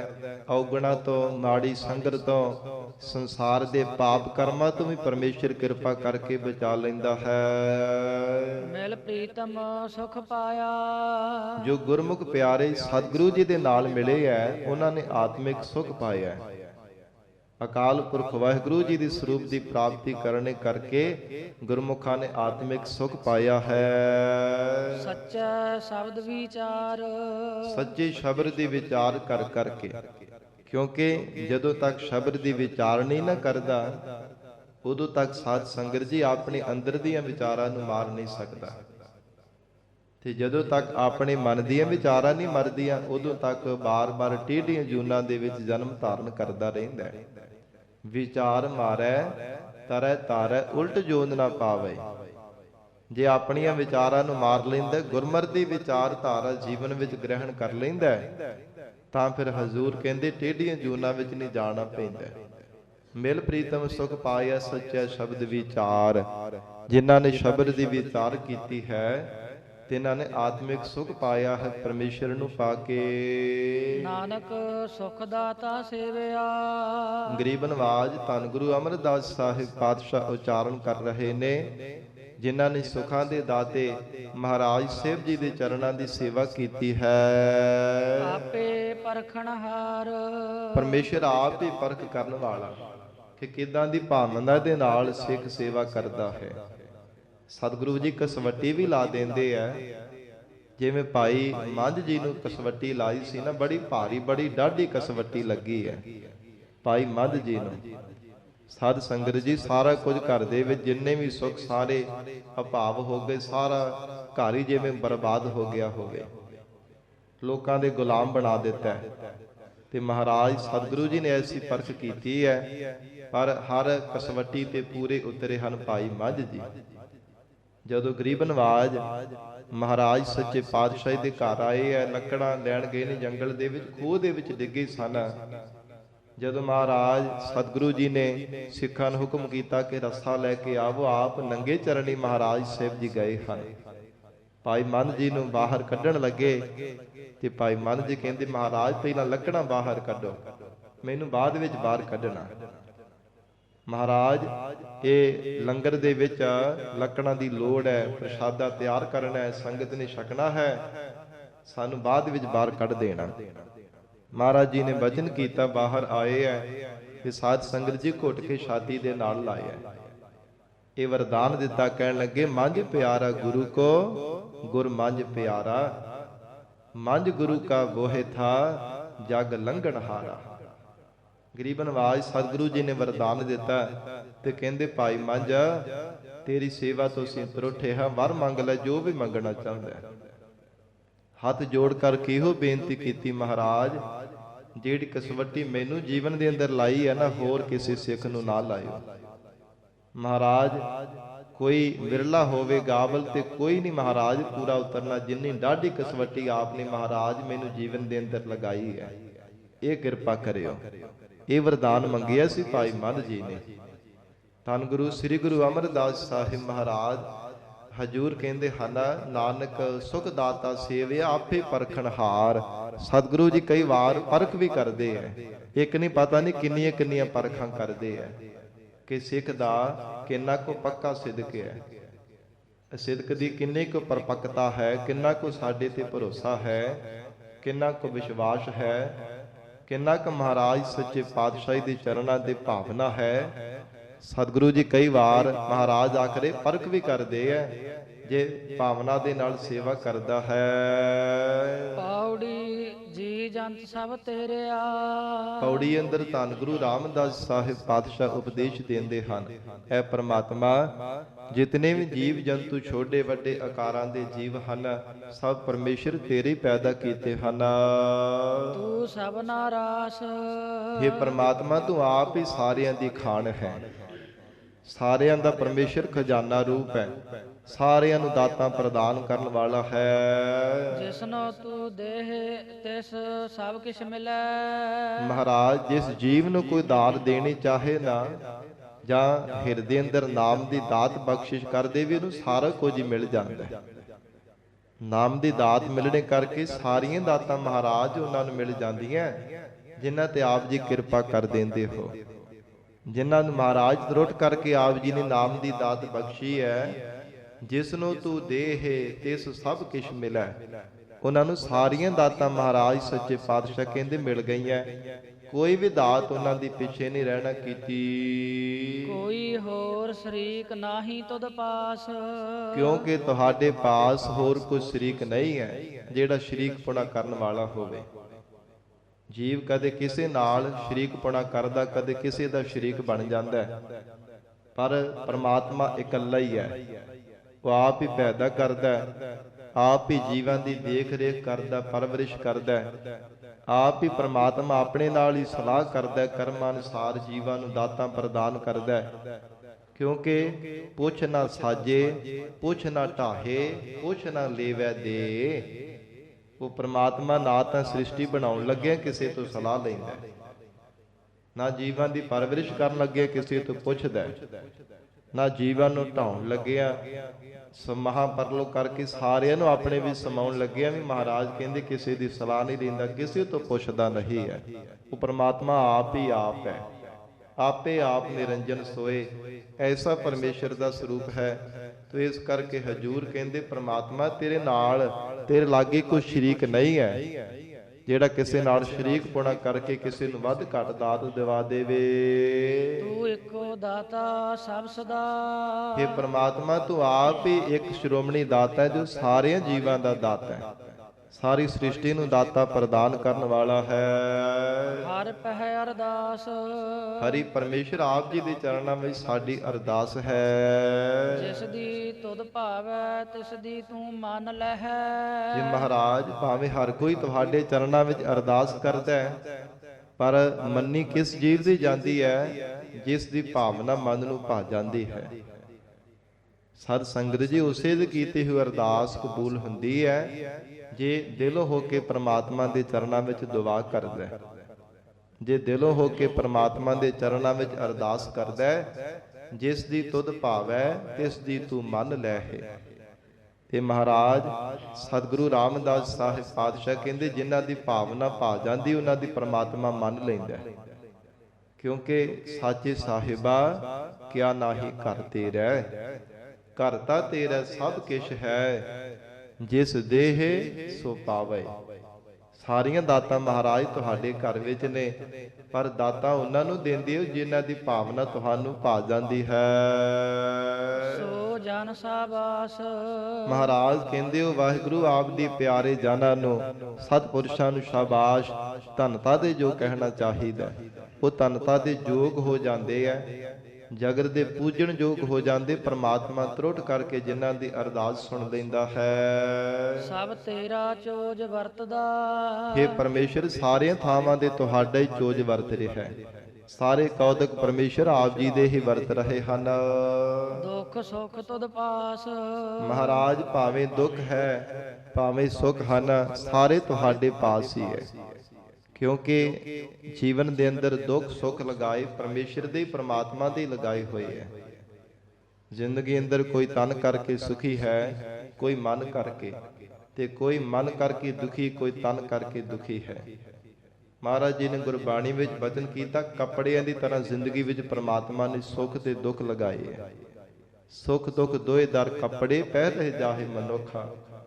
ਜਿਵੇਂ ਕੱਪੜਾ ਸਾਧ ਸੰਗਤ ਜੀ ਮਨੁੱਖ ਤਨ ਤੇ ਧਾਰਨ ਕਰਦਾ, ਲਾ ਕੇ ਫਿਰ ਦੂਜਾ ਪਾ ਲੈਂਦਾ। ਇਸੇ ਪ੍ਰਕਾਰ ਕਦੇ ਜ਼ਿੰਦਗੀ ਵਿੱਚ ਦੁੱਖ ਆ ਜਾਂਦੇ, ਕਦੇ ਸੁੱਖ ਆ ਜਾਂਦੇ ਆ। ਕਦੇ ਥੋੜਾ ਸੁੱਖ ਮਿਲਦਾ, ਬਹੁਤੇ ਦੁੱਖ ਲੱਗ ਜਾਂਦੇ ਆ। ਕਦੇ ਸਾਧ ਸੰਗਤ ਜੀ ਥੋੜੇ ਦੁੱਖ ਲੱਗਦੇ ਆ ਤੇ ਘਣਾ ਸੁੱਖ ਮਿਲ ਜਾਂਦੇ ਆ। ਇਸ ਪ੍ਰਕਾਰ ਪਰ ਇਹ ਹੈ ਕਿ ਸਾਰੇ ਮਹਾਰਾਜ ਕਹਿੰਦੇ ਕਰਮਾਂ ਅਨੁਸਾਰ ਪਰਮੇਸ਼ਰ ਦੇ ਲਗਾਏ ਹੋਏ ਦੁੱਖ ਅਤੇ ਸੁੱਖ ਹਨ। ਜੀਵਨ ਦੇ ਅੰਦਰ ਪ੍ਰਾਰਬਧ ਅਨੁਸਾਰ ਪ੍ਰਮਾਤਮਾ ਨੇ ਜੀਵਾਂ ਨੂੰ ਦੁੱਖ ਅਤੇ ਸੁੱਖ ਬਖਸ਼ੇ ਹੈ। ਸਤਿਗੁਰੂ ਸੱਚੇ ਪਾਤਸ਼ਾਹ ਮਹਾਰਾਜ ਕਹਿੰਦੇ ਤਾਂ ਹੀ ਗੁਰਸਿੱਖ ਪ੍ਰਮਾਤਮਾ ਦੇ ਚਰਨਾਂ ਵਿੱਚ ਦੁੱਖਾਂ ਵੇਲੇ ਸੁੱਖਾਂ ਵੇਲੇ ਹਰ ਸਮੇਂ ਮਹਾਰਾਜ ਜੀ ਦੇ ਚਰਨਾਂ ਵਿੱਚ ਹੀ ਅਰਦਾਸ ਕਰਦੇ ਆ। ਸੁੱਖ ਵੇਲੇ ਸ਼ੁਕਰਾਨਾ ਕਰਦੇ ਨੇ, ਦੁੱਖ ਵੇਲੇ ਔਕੜ ਵੇਲੇ ਅਰਦਾਸ ਕਰਦੇ ਆ। ਗਰੀਬ ਨਵਾਜ ਸਤਿਗੁਰੂ ਜੀ ਤੋਂ ਬਿਨਾਂ ਹੋਰ ਕਿਸੇ ਅੱਗੇ ਜਾ ਕਰਕੇ ਅਰਦਾਸ ਨਹੀਂ ਕਰਦੇ। ਐਸਾ ਗੁਰਸਿੱਖਾਂ ਦਾ ਜੀਵਨ ਹੈ। ਮਹਾਰਾਜ ਬਖਸ਼ਿਸ਼ ਕਰਨ, ਪਾਵਨ ਉਪਦੇਸ਼ ਸਾਡੇ ਹਿਰਦਿਆਂ ਵਿੱਚ ਵਸ ਜਾਵੇ। ਗੁਰੂ ਬਚਨਾਂ ਦੀ ਕਮਾਈ ਕਰਕੇ ਜੀਵਨ ਸਫਲਾ ਬਣਾ ਸਕੀਏ। ਗੁਰਬਾਣੀ ਦੇ ਵਿਚਾਰ ਕਰਦਿਆਂ ਤੋਂ ਹੋਈਆਂ ਬੇਅੰਤ ਭੁੱਲਾਂ ਦੀ ਖਿਮਾ। ਧੰਨ ਸ੍ਰੀ ਗੁਰੂ ਗ੍ਰੰਥ ਸਾਹਿਬ ਜੀ ਮਹਾਰਾਜ ਆਪ ਸੰਗਤ ਬਖਸ਼ਣਹਾਰ ਹੋ। ਅਗਾਹ ਵਾਸਤੇ ਅਸੀਸ ਪਿਆਰ ਬਖਸ਼ਿਸ਼ ਕਰਨਾ ਜੀ। ਦੇਹੋ ਸੱਜਣ ਅਸੀਸੜੀਆ, ਜਿਉ ਹੋਵੈ ਸਾਹਿਬ ਸਿਓ ਮੇਲ। ਜਿਸ ਦੀ ਤੁਧ ਭਾਵੈ ਤਿਸ ਦੀ ਤੂੰ ਮੰਨ ਲਹੈ। ਸੋ ਜਨ ਸਾਬਾਸ। ਸਭ ਤੇਰਾ ਚੋਜ ਵਰਤਦਾ। ਦੁਖ ਸੁਖ ਤੁਧ ਪਾਸ। ਵਾਹਿਗੁਰੂ ਜੀ ਕਾ ਖਾਲਸਾ, ਵਾਹਿਗੁਰੂ ਜੀ ਕੀ ਫਤਿਹ।